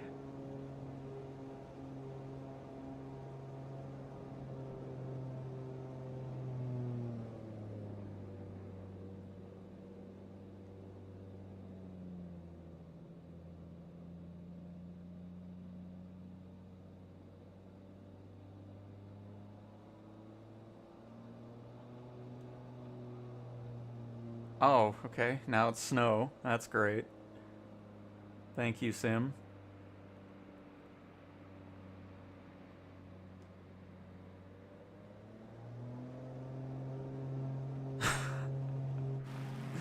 Would you like it to be completely covered in snow even though it wasn't about 10 seconds ago? Well, here you go. And now I can't see anything or where I was originally wanting to land at. So that's great.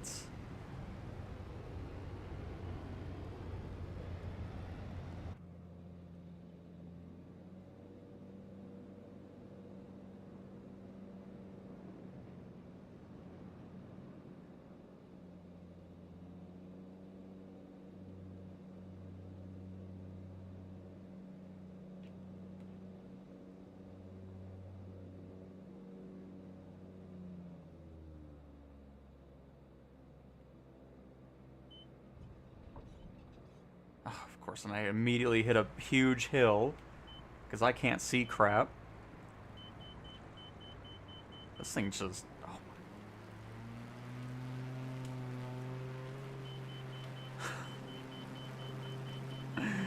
Nope, there's no way I'm saying... Oh my goodness, this thing is a pain to land.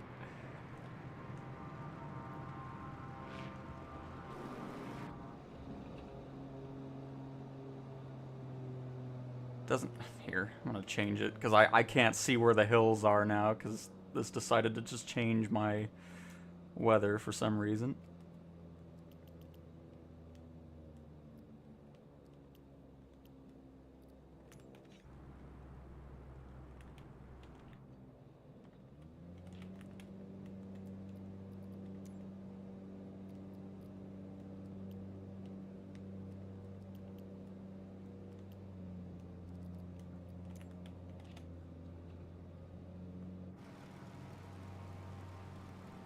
That was so weird. Like, live weather goes from what it looked like to snow. I never saw that before.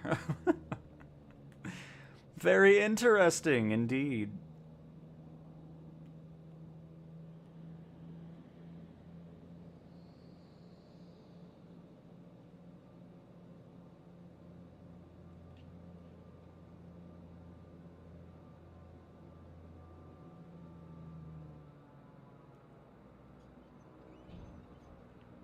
Okay.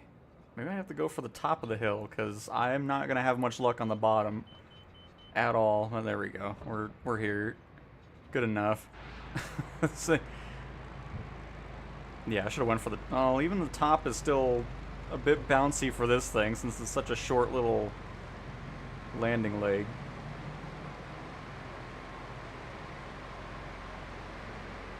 Oh boy, yeah, that's... It wouldn't have been any better up here for this thing. Perfect. Goodness. That thing is quite something.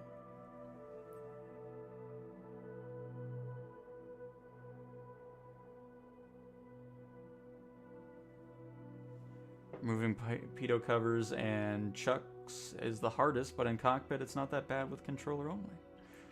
I've never really had much issues with the controller on that. We talked about it earlier. Let's go with the Stratoliner.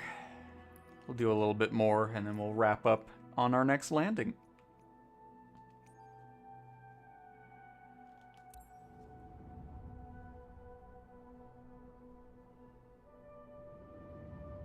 And Rudix, you are not alone. SU5 is terrible. Especially if you're on console.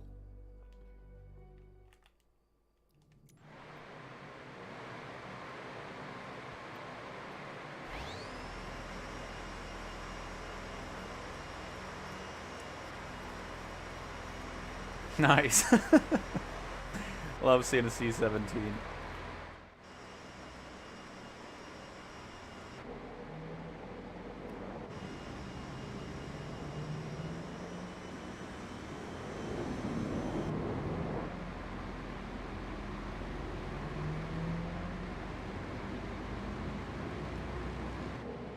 All right.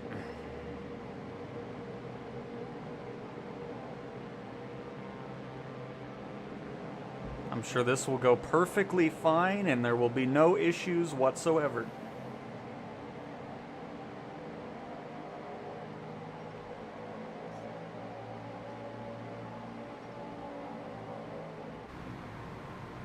Oh, I hope they did, Simon.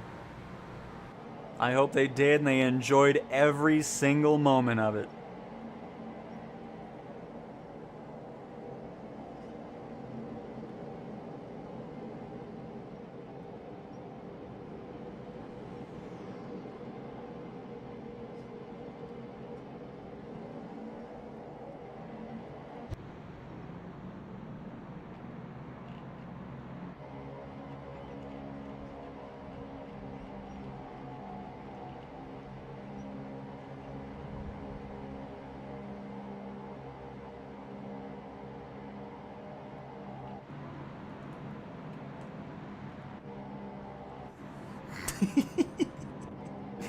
Holy crap, guys! Can you believe we made that? That was amazing. That was a terrible place to land.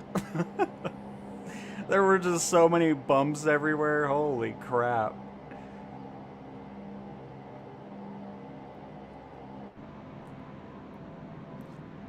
But, whew.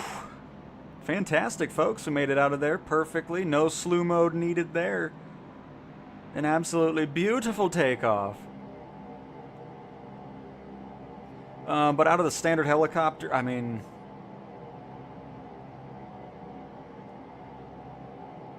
the one I think I enjoy the most is probably the Eurocopter.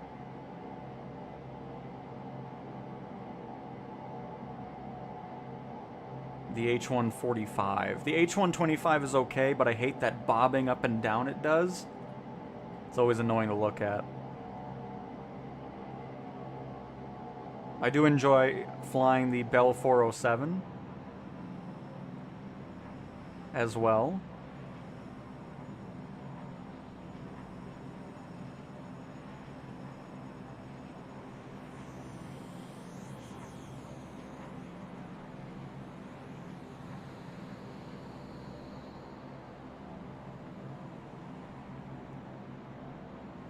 And we are going to climb out of here and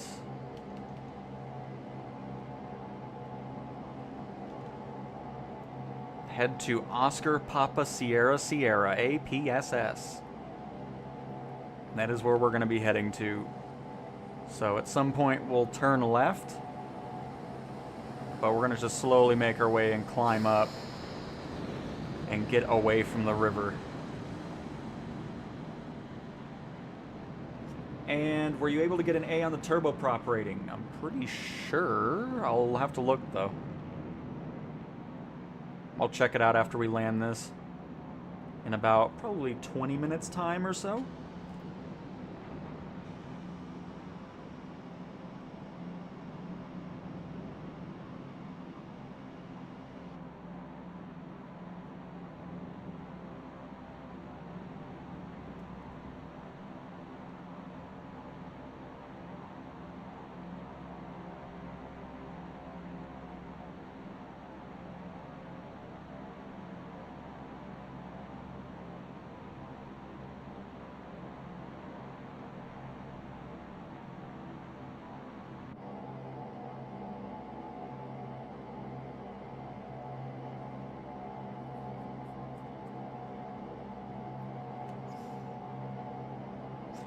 Simon, you know, wouldn't be surprised, but if you take something seriously 100% of the time, that's just boring to me.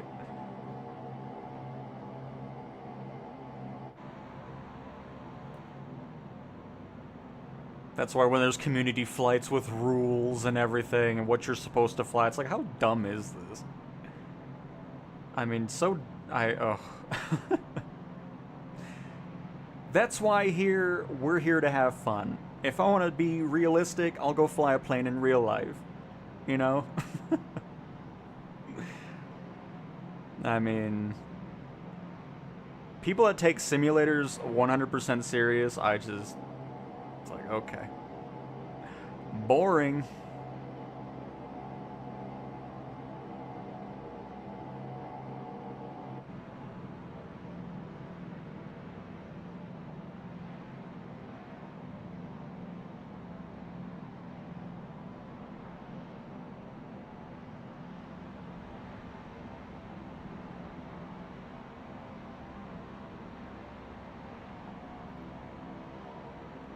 I'm doing good, Mark.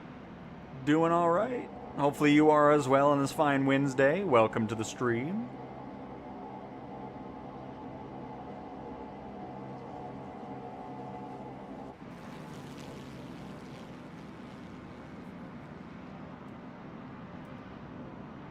Because it's just like airline stuff. That is... Sure, I'll fly for maybe 30 minutes to maybe an hour tops, but I'm landing the thing. To do a stream or something where it's just like 6 hours of a airliner at cruise altitude of 40,000 feet, no. Absolutely not. I find absolutely zero enjoyment in such a situation.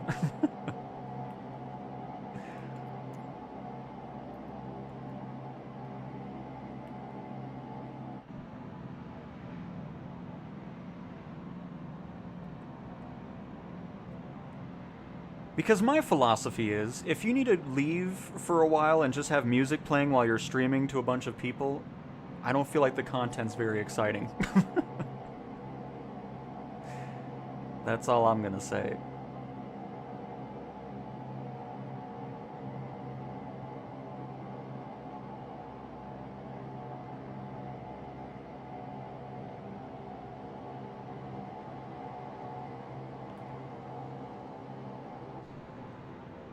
Because doing flights like this, low and slow, beats doing this for hours. Hang on.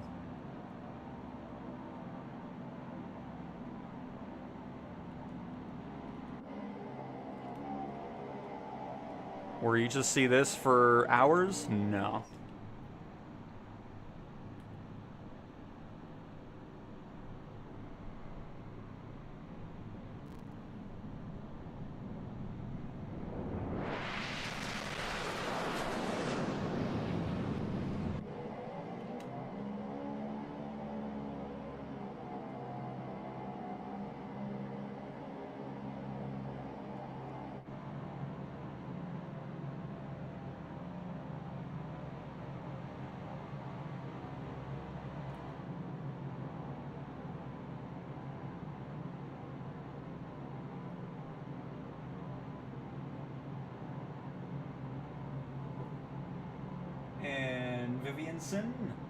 Welcome to the stream. Happy to have you here.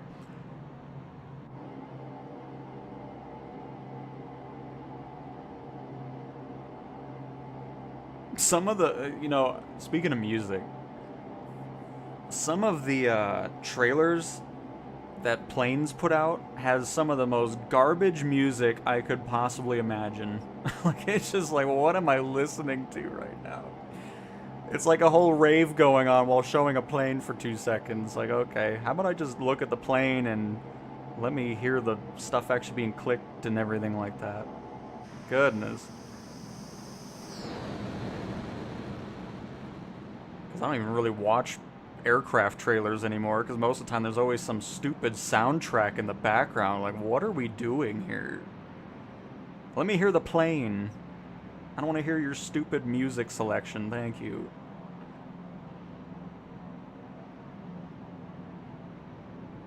Which is awful.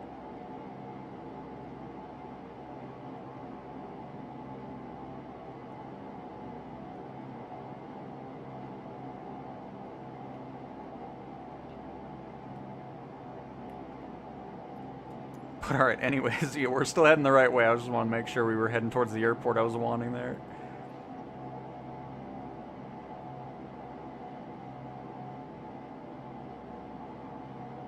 Best tips for career mode. I'm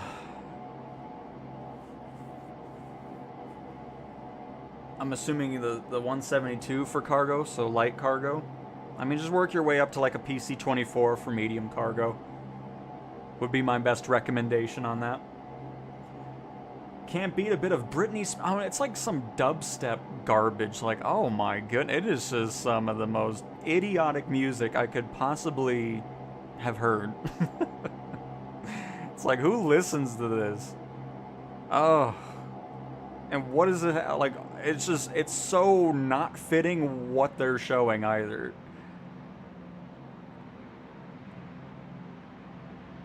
It's like, oh my goodness. Enough with these crappy trailers and the crappy music you pick for it.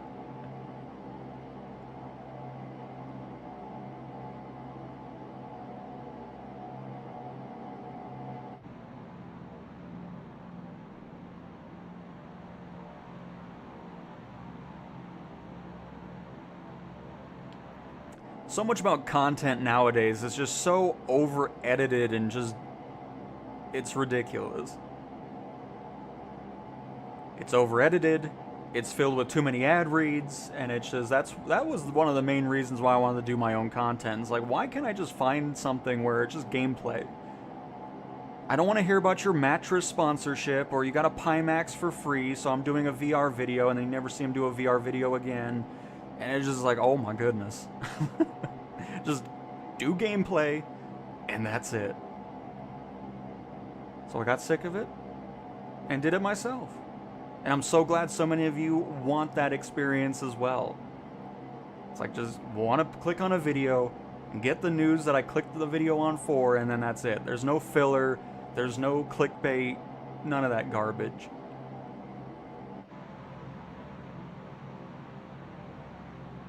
Just hear about the game that you're clicking on and having fun with it.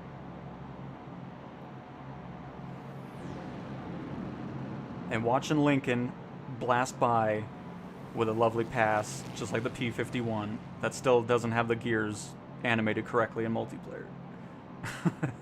Those flaps are still open.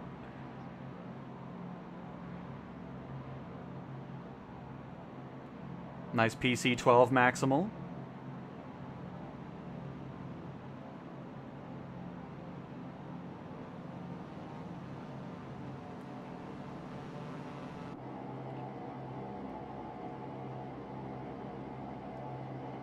Oh, can I not? Oh, I can't go back there yet. Forgot about that. I have to be in the showcase for it. I was gonna hop into the cabin area and enjoy the view from the wing, but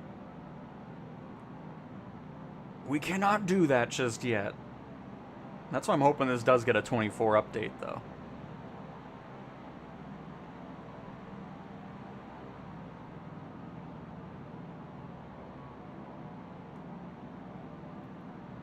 I first, speaking of Pimax, they've emailed me too about the whole, like, oh, we'll send you a thing that you can try out for a little bit, make some content over it. I've told them twice now, I don't know, leave me alone. And what do? I still keep getting emails from them. It's just like, leave me alone. I'm not doing this, thanks.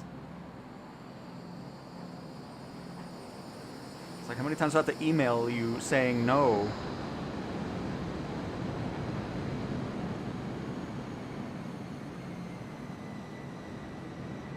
And Pimax, if you're listening to me, quit emailing me. Thank you. Appreciate it. I'm not going to showcase your overpriced headsets. Thank you.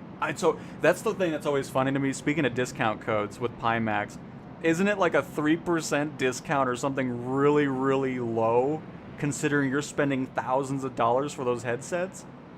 It's like, oh gee. Be sure to use my discount code to save 3% on your $2,000 order. Okay. Just, oh god. Has anybody ever, I want to know, has anybody ever bought something from a discount code that was going on? I'm just interested.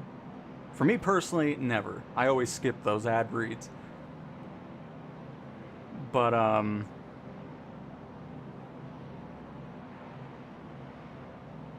because for me personally,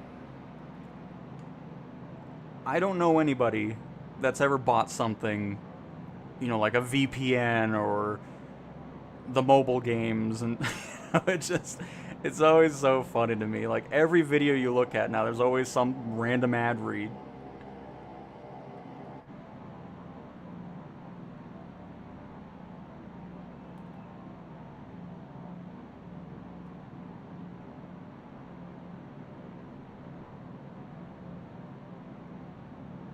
Once you get the medium cargo, you're gonna get pretty decent payout, especially with a PC-24. You can always get a few of them. That way you can get the passive income going. But yeah, light cargo doesn't pay well. Medium cargoes, especially with bad weather, you can get up into like 5 million credits per mission, depending on the weather and all that. And no mark and ramp. Yeah, I mean, it's just... The same goes for regular TV commercials, too. It's just because you hired some celebrity or athlete is not going to make me want to buy your product more. I don't get it. Companies waste so much money on marketing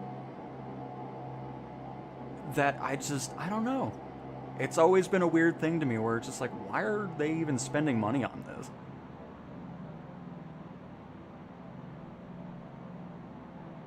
It's like, oh, I saw this actor, I'm going to go to a fast food restaurant now. Or, wow, I'm going to buy a printer because he's sponsored by it. I doubt he even uses the printer. That's the way I look at those things. It's just like, you can tell me that you use it. I bet most of the time they don't. Anybody's going to say something good if you give them enough money for it. I mean, it's just, it's such a, I don't know. It's always been something in marketing that's made no sense to me.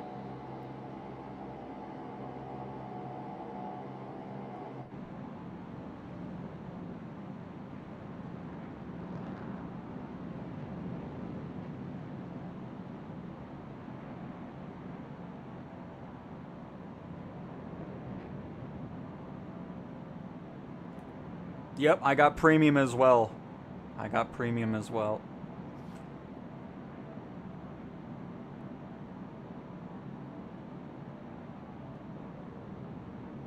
And hopefully, those of you that don't have premium, I try to keep, I mean, I have it set to as low as possible regarding ads that YouTube places throughout the stream, so it shouldn't be anything too crazy, at least I'm hoping not. But I do have it set to the lowest setting on it. It's not me clicking a button, so if you do see an ad, it isn't me just spamming the show ad button. So I try to keep it limited. Same with my videos when we do updates and everything like that. I'm not trying to cross the 7-minute threshold or just drag a video out for it. For the most part, I'm trying to keep below it. Obviously, sometimes we get over it when it's like a before and after video or anything like that. But I am not one of those channels that tries to drag it out and get to the 7:01 marker so I can put a bunch of mid-roll ads into a video. I try to keep it as short and to the point as I can. That way I'm not wasting your time with anything that I put out. It's always just going to be what the title is about. I'll let you know. Thanks for watching. Done. It isn't going to be any of that other nonsense that is running rampant in social media. And then if a video does end up going over that threshold where it'll automatically put mid-roll ads, because if I don't take care of it myself, YouTube puts in like 3 ads in the middle of a video. I always delete that and always put 1 at the halfway point. And then everything else is ad-free for the rest of it. That way you guys aren't getting completely thrown away from wanting to watch the video, because it's like, oh, we're back into it, and then a few minutes later it's like, oh, great, another ad. Get back. And it's just, it ruins the experience of watching a video. So I try to make sure that all my content is as away from it as possible. That way it's more of you watching it rather than watching a bunch of random ads that you're not there to watch. So... and that will always stay the same. I'm not going to drag videos out just to reach a 7-minute mark and have mid-roll ads be an option. And that's what makes me so happy that you guys enjoy that content. You're looking for that too. Because I know a lot of you are like me who just got sick and tired of all these videos being dragged out for no reason and everything. You know, it's just... it's ridiculous. Is it worth upgrading from Premium Deluxe to Aviator? I mean, the Aviator Edition comes with 30 new planes. So, I mean, if you're looking for things like what we've been flying today, we started with the AN2, and then we went into the Stratoliner here, which these are Aviator planes, and they're finally getting upgraded. So before, I wasn't really recommending it because it was just 2020 planes that were sitting in limbo. But now that we're finally seeing the ATR, the AN2, and 3 other planes, well, we already have the Fokker, so that already came out, which is one of the Aviator Edition planes upgraded, which everybody got for free. So I guess now the Aviator Edition comes with 29 planes. I should clarify. But I've been enjoying it. I mean, it's a hefty price. You know, it's $100 to upgrade from Premium Deluxe to Aviator, which is what I did. But I've very much enjoyed my time with the aircraft. Could you play me a song? No. I cannot, Cam.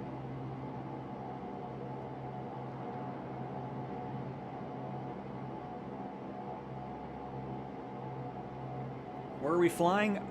We're in the... What did somebody say?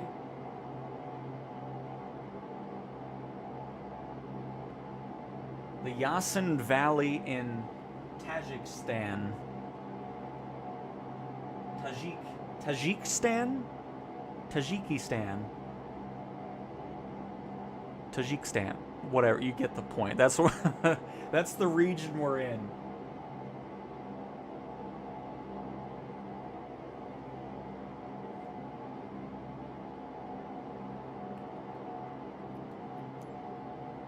And we are almost to our airport of Oscar Papa Sierra Sierra. So we will just follow this ravine valley kind of to our left and then right. And they'll bring us right to the airport.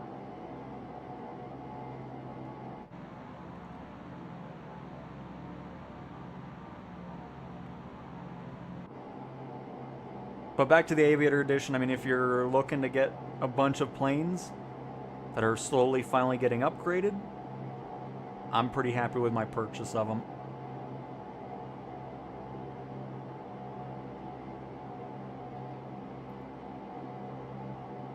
Because then when those updates do come out, not all the planes will be free for everybody. I think it was just for the Fokker. But things like the ATR, the AN2, and all that, if you're an Aviator Edition purchaser, those will be free upgrades for you. So just something else to keep in mind as well.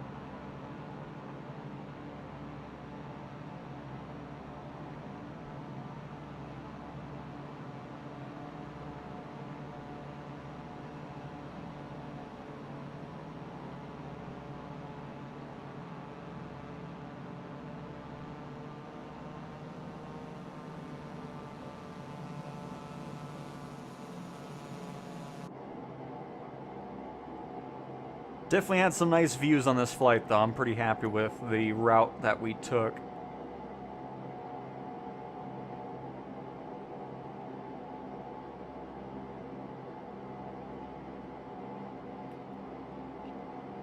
Nothing beats flying low in a bunch of mountains.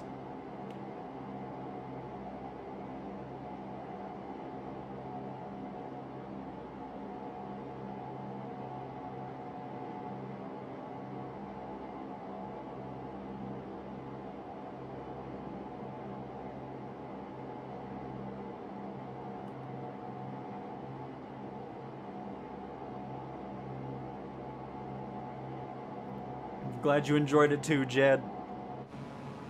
By the way, are you flying with us? Did I see a Jed? I don't think I saw a Jed.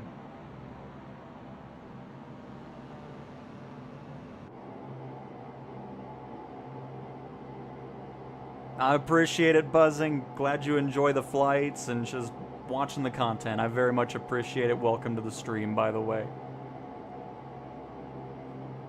If it's intentional, yes. Regarding what? I forgot what I was talking about.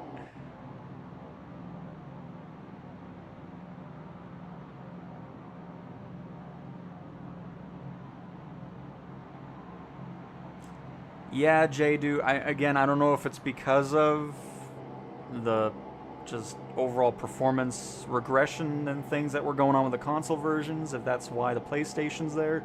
I still feel like it was just a slow roll regardless of what was going on outside of that. But yeah, I don't think anything else released today either, so we're a week now since we've seen the Marketplace get a new edition. We'll see if something pops in tomorrow or not.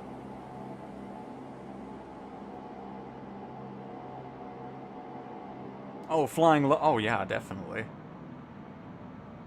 Love those low flights, especially when you're in nimble planes like that biplane was. It's just super fun.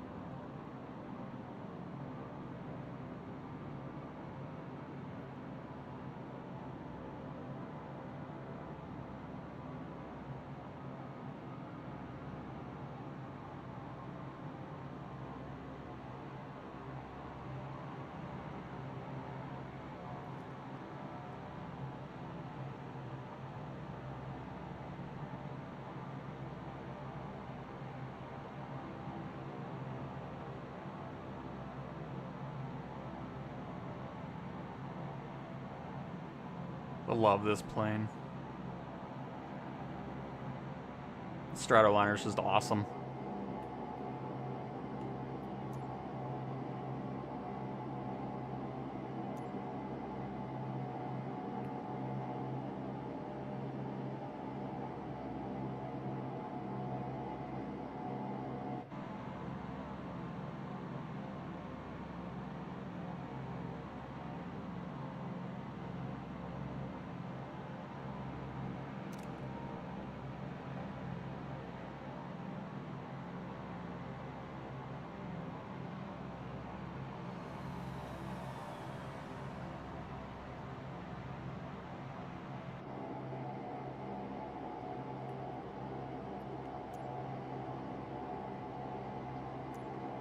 And based off of Lincoln, we are about 30 nautical miles away from the airport. And we just got attacked by a P-51, I think. That flew through our cockpit.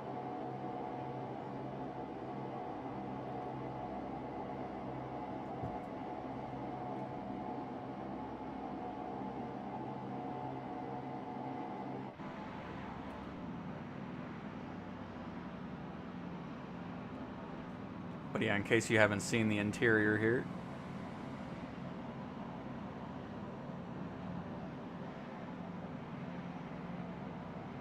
Pretty cool, you got the world map on the wall. Got some sweet curtains. Oops. Oh. It's always crappy when you have to do showcase to look back here. Hopefully a 24 upgrade will let us walk around properly. I'm sure it will.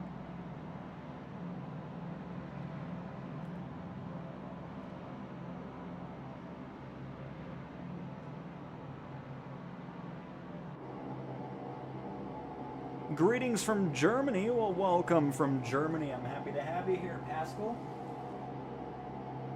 Hopefully you're having a fantastic Wednesday evening then.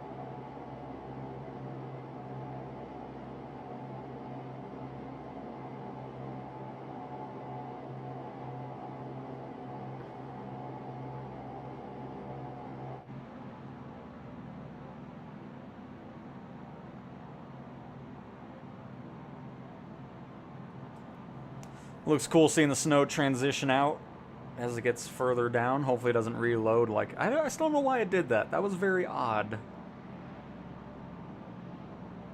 Especially since we were in live weather and it just was like, you know what? I feel like putting snow everywhere.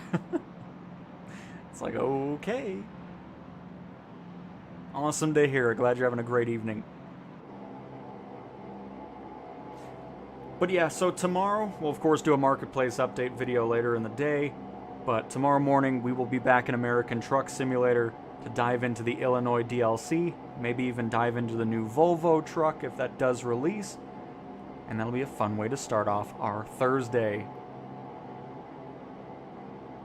So the Marketplace video might be a little bit delayed, just depending on what comes out. I'll have to see if anything released today, because so far yesterday's release wasn't really anything too exciting. have one airport that I already... Because that's the one thing I do like, that everything's kind of releasing throughout the week now. Because I'm just kind of getting things set up as we go. So for the most part, the marketplace videos should come out sooner in the day, as opposed to when they were. It all just depends on what releases on Monday and Thursdays when I edit up those videos, so we shall see.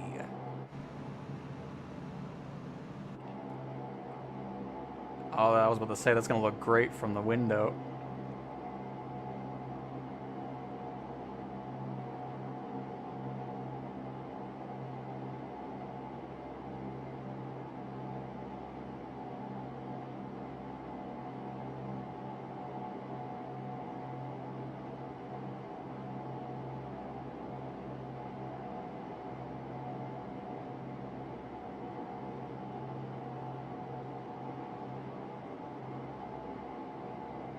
You know, not really a green fan, but the green seats in here look pretty good.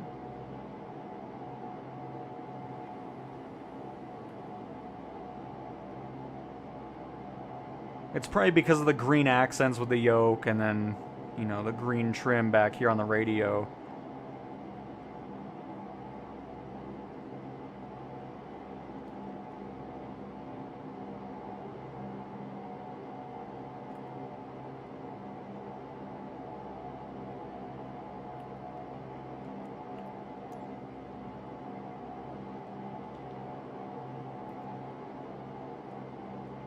And I'm assuming...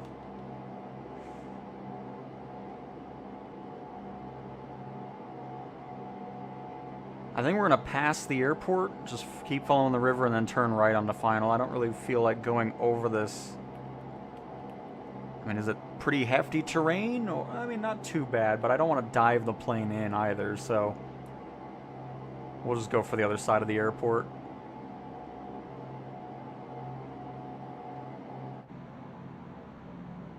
If that's all right with everybody.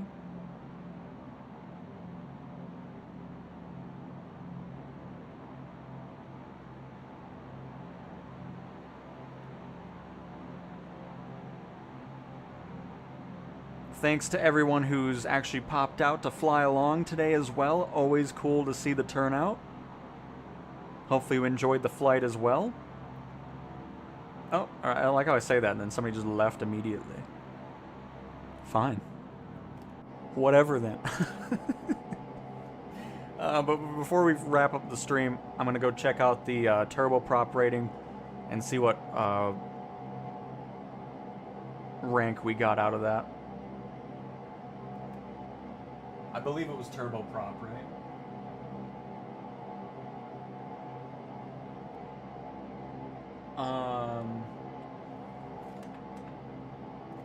Oh, we're here. Okay, YouTube just gave me a jump scare. Never mind. I don't know what that was about. Thank you for that.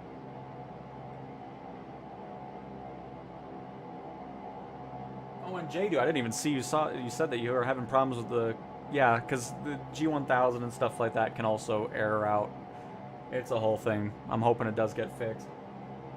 So I'm just now getting to that. Where is that con? I'm pretty sure it was turboprop.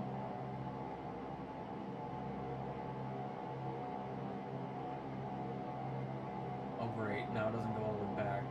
It can't have been that long ago. Oh, there it is. Colin. Turboprop rating. Okay, perfect. So I'll still check that out. I'm glad you enjoyed it, Ram.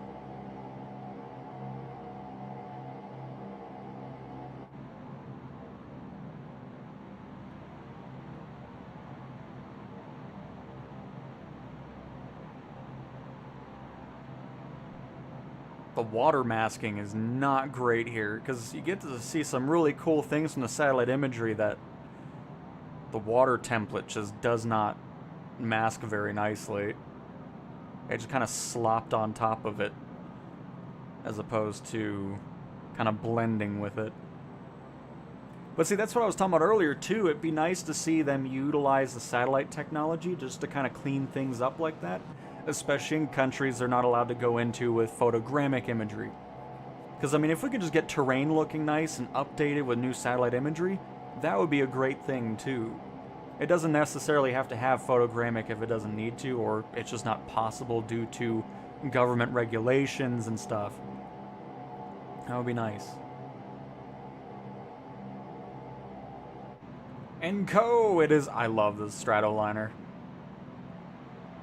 One of my favorites to fly.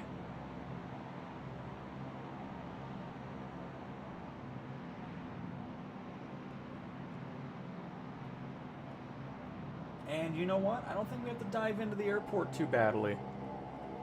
Excellent. Oh, just want to adjust my seating here. Let me level out. Back into gyroscope. Let's bring this power on back. Gears down.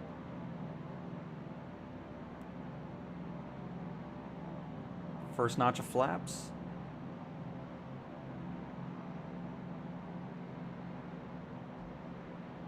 May as well go for that second configuration.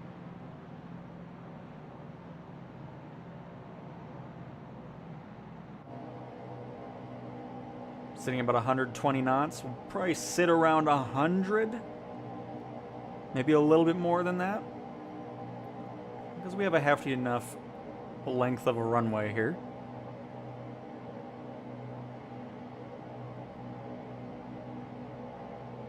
I'm hoping those reflections on like the windshield wiper plate and stuff will get fixed in the 24 version as well. Because just like with the Twin Otter, just a lot of examples of the plane reflecting things it's not supposed to be.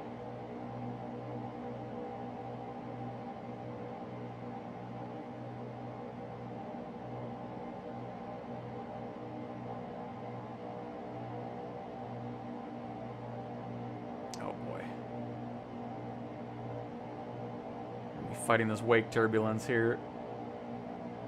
It's always funny landing this thing because for the most part this pylon in front of us is blocking most of it. I mean, we can always shift over, but it's always funny to me when you just hardly see the runway for a little bit.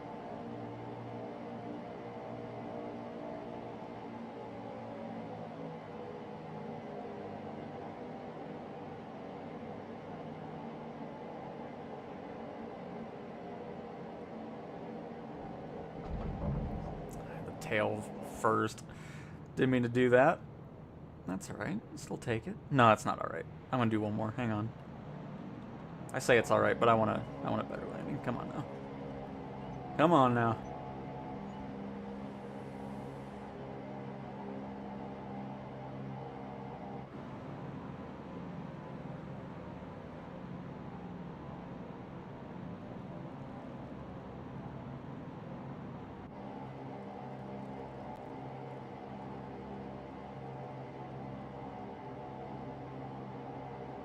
Because we got some old imagery going on. See how low res it is? Stuff like that would be cool to see, especially in areas that, you know, like we were talking about, won't get photogrammic. But I mean, if we get some new imagery, that would be sweet. Because that can be done without permission because it's being taken from space. So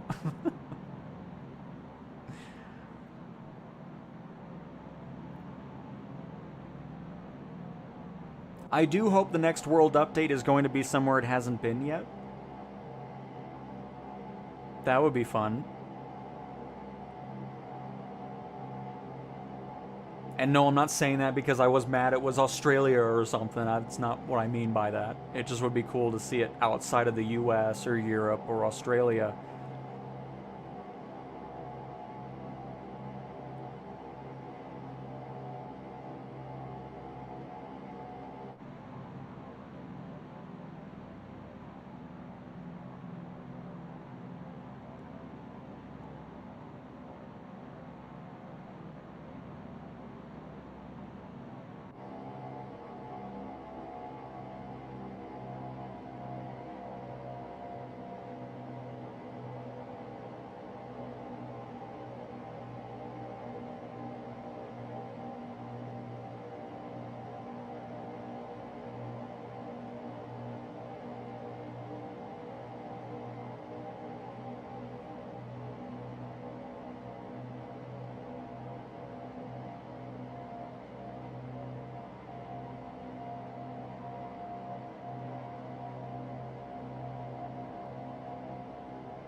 There's an animal on the runway.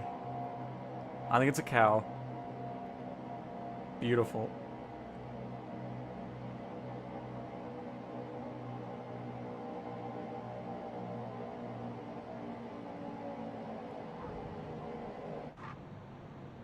Nice. There we go. I'm happy with that.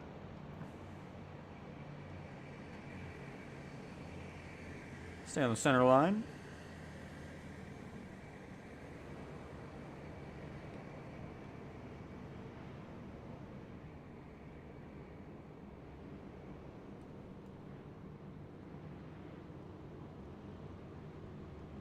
And let's turn it around.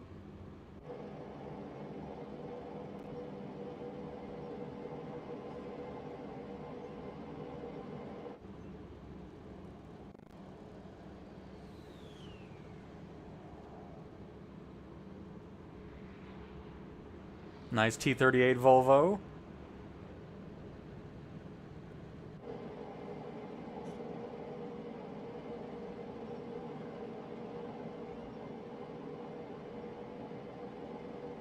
Could be. I've never actually played the Tomb Raider games.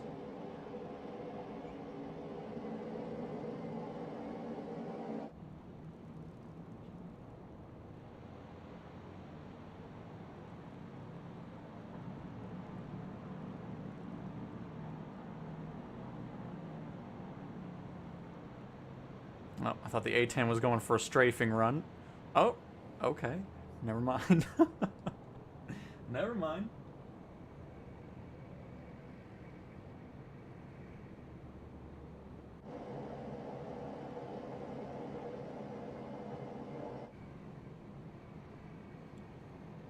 Get into a nice position here to take a little photo.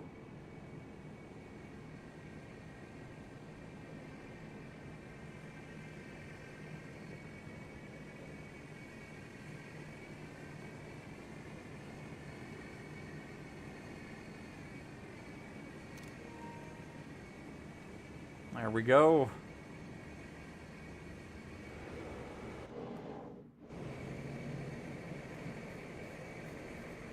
Well, everybody, thank you for flying along with me. Hopefully you enjoyed the mountain flight over something Stan. I don't know if we were in Pakistan. I don't know what was on the mountain, because there was Pakistan on the mountain. I don't know if it was just I don't know what it was, but either way, it was really cool over here. And thank you so much for joining yet another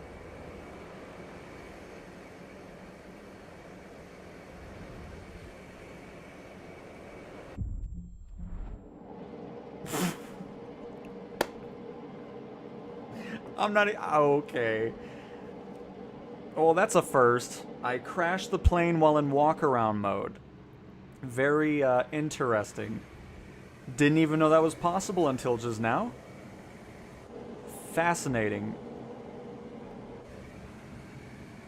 Are you kidding? That's why it crashed. The helicopter is affecting my plane.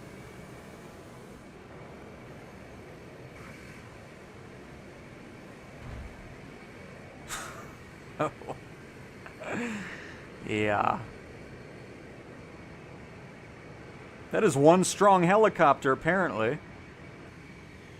Okay, so it wasn't because we were walking around. That's why I was really confused. Multiplayer wake turbulence is something that needs to have a toggle. I will continue to say that until it happens.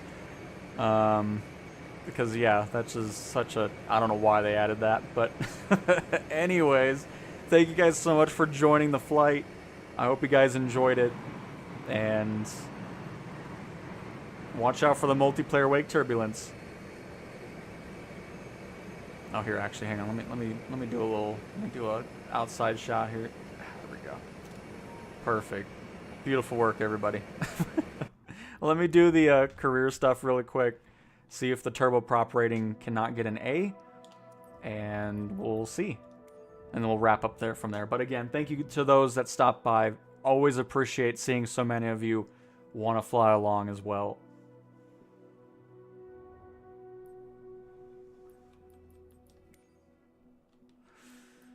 Turboprop, turboprop, turboprop, turboprop. I got an A on that. Let me just do it real quick.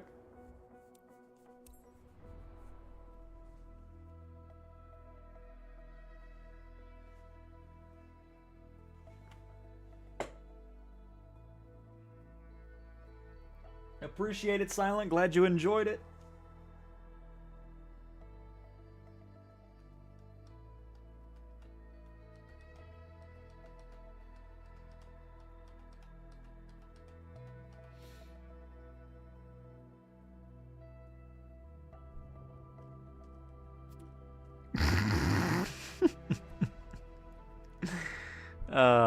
Yeah.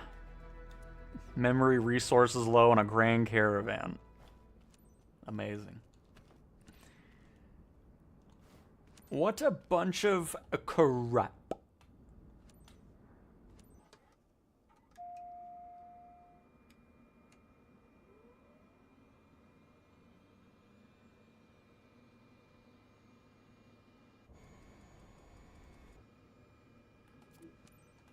Welcome to the green fields and beautiful lakes of Switzerland. We're lucky enough to be flying over Lake Constance with some gorgeous weather today. You will be showing me how you perform a standard traffic pattern. I'll be showing you nothing. You should also be careful to not over-torque the engine. This happens when the torque indicator is not in the green anymore. Yep. In this situation, you should reduce the throttle or increase the propeller speed. Never over-torque for more than a few seconds at a time. You can start whenever you are ready. You are here. St. Gallen Ground, Cessna November 27736. Taxi to and hold short of runway 10 using taxiway Alpha. Contact tower on 119.7 when ready. Text. Nice. Taxiing, hold short runway 10 using taxiway Alpha. Cessna 736. Oh, it's also in the way of... Nice, okay. Very good, very good.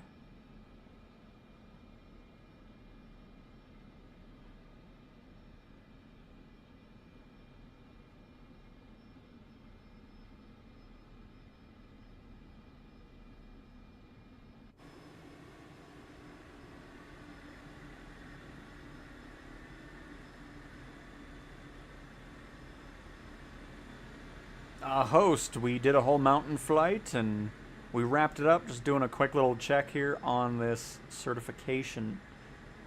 And then we'll be wrapping up from there. St. Gallen Tower, Cessna November 27736 at runway 10 ready for departure. Close traffic. Cessna November 27736, QNH 101 right closed traffic approved. Cleared for takeoff runway 10. Cleared for takeoff runway 10. Cessna 736.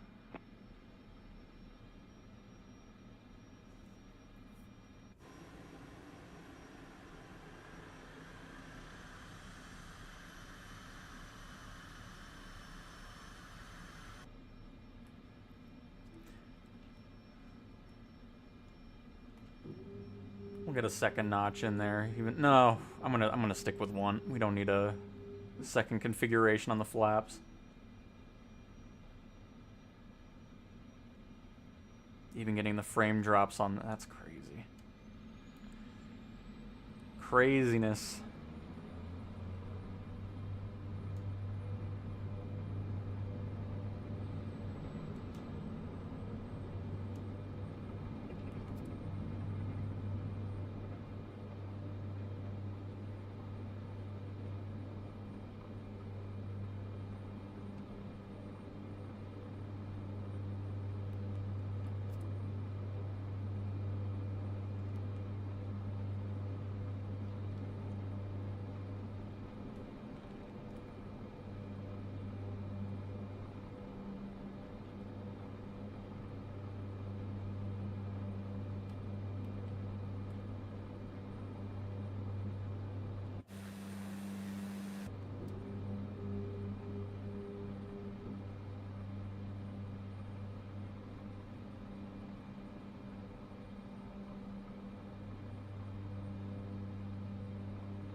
Bring that power on back a little bit.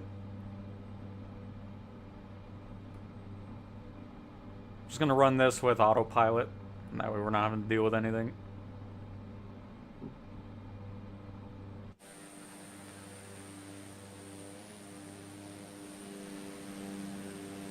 Remember that you will have to perform a simulated short field landing, as instructed in the aircraft's handbook. The most important part being the use of the reverse thrust, of course. Oh, shoot.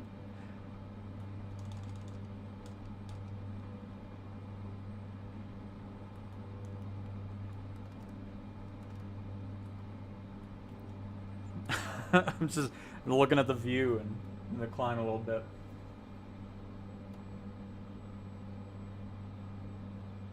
And Big Chungus with $1.99. Good afternoon, Cowtown. How has my day been? It's been all right. Can't complain. Hopefully yours has been as well. Glad you're enjoying the content enough to do a super chat while also being a member. Very much appreciate it.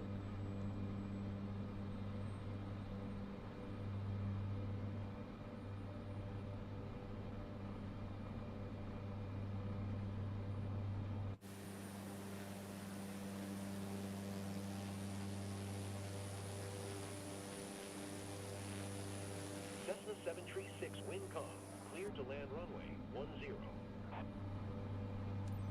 Clear to land runway 10.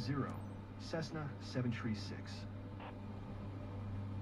It's the one where they want you pretty high up for some reason and then kind of dive in. I don't know why, but I already bring the power back. Okay, now we can bail out of the altitude it wants us at. I'm also going to bail out of autopilot.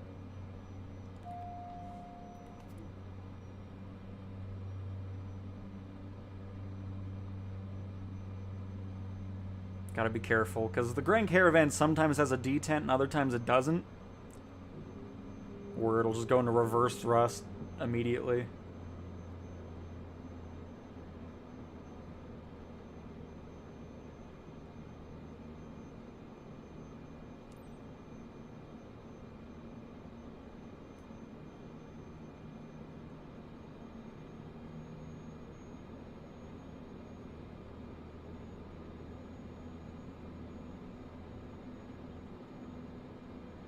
I mean, I fly everything with a gyroscope and love it.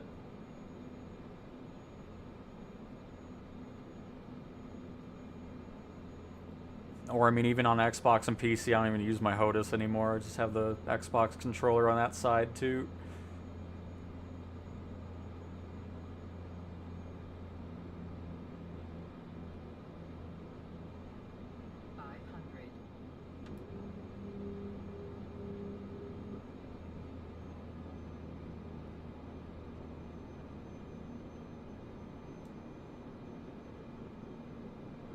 But glad you're enjoying your helicopter experience with the HOTAS. That's always awesome to hear.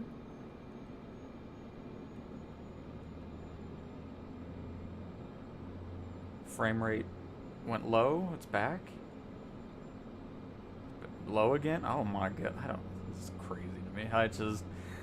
They gotta get that fixed.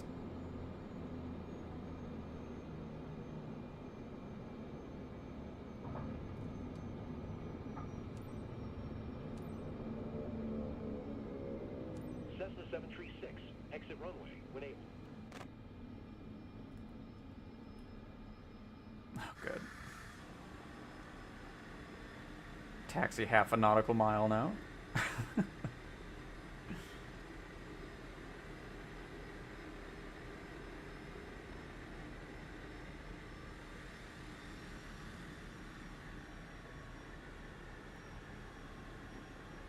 But yeah, it's just crazy to see the sim struggle even with a Grand Caravan in a not really too populated area. I know it's a handcrafted airport, but still. Cessna 736, exit runway when able. It's just crazy.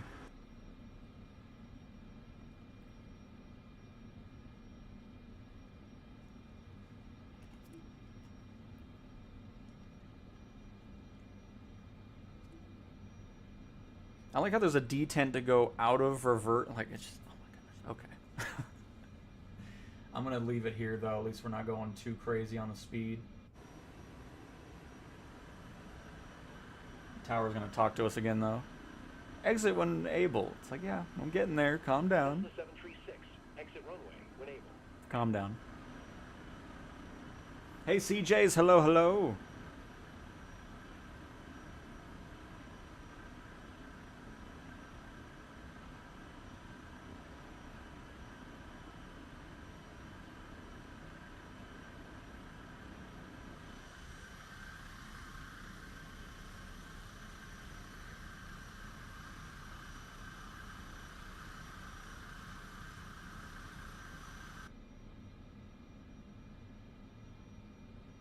Eat half peanuts when able. 36, turn next taxiway. I can get behind that.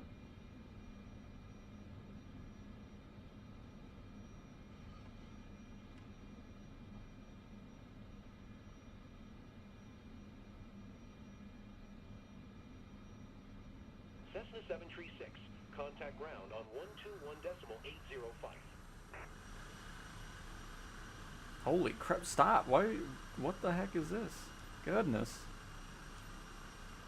Holding brakes and all of a sudden it just unreleased them. Cessna 736. St. Gallen ground. Cessna November 27736. Request taxi to parking. Cessna November 27736. Taxi to general aviation parking using taxiway November Alpha Sierra Alpha. How are that? It's like one taxiway. Why are there so many different names? What in the world? Cessna 736.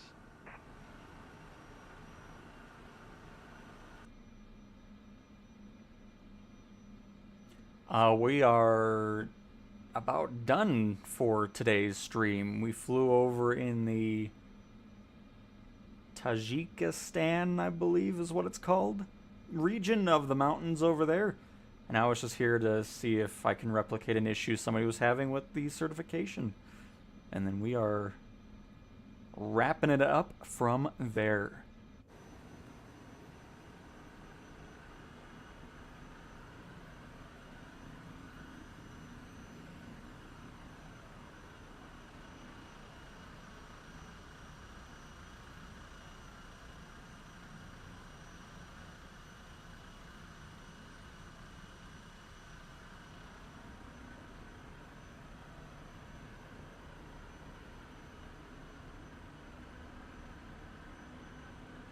I'm gonna avoid this because I don't know if they're gonna have a hitbox.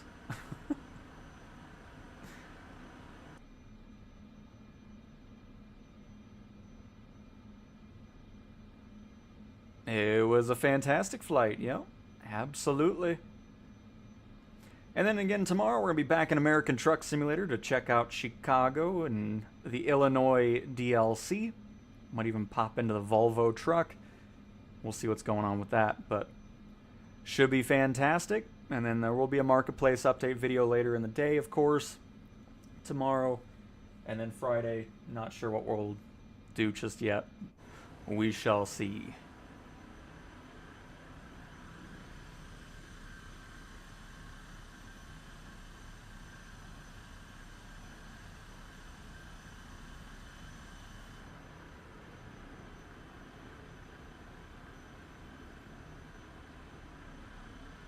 Would have been easier if we just turned around on the runway and taxied over here, but you know, gotta drag it out. Gotta drag this on out.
Daily.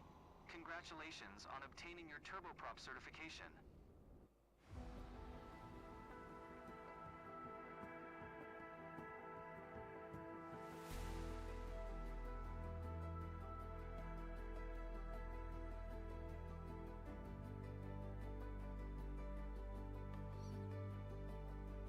Maybe. There it is.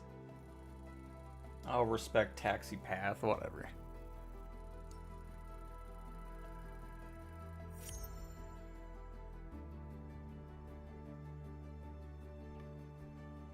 How did I get... It's such a short how do you get a lower score in... Whatever. Anyways, we got the A. But I don't know how the taxi score goes so low anyways, but okay. Whatever. But there we have it. So, hopefully you guys enjoyed. Again, tomorrow we'll be back in American Truck Sim. Really looking forward to that. And a Marketplace update video will be out afterwards. Can't wait for all the new stuff in the PS5 Marketplace. Yep. Whenever that starts to roll out again. Because so far, nothing new this week. And we'll see if anything ends up popping up tomorrow. Probably not. But, we'll see. So thanks for watching, everybody. And I will talk to you guys next time. Goodbye.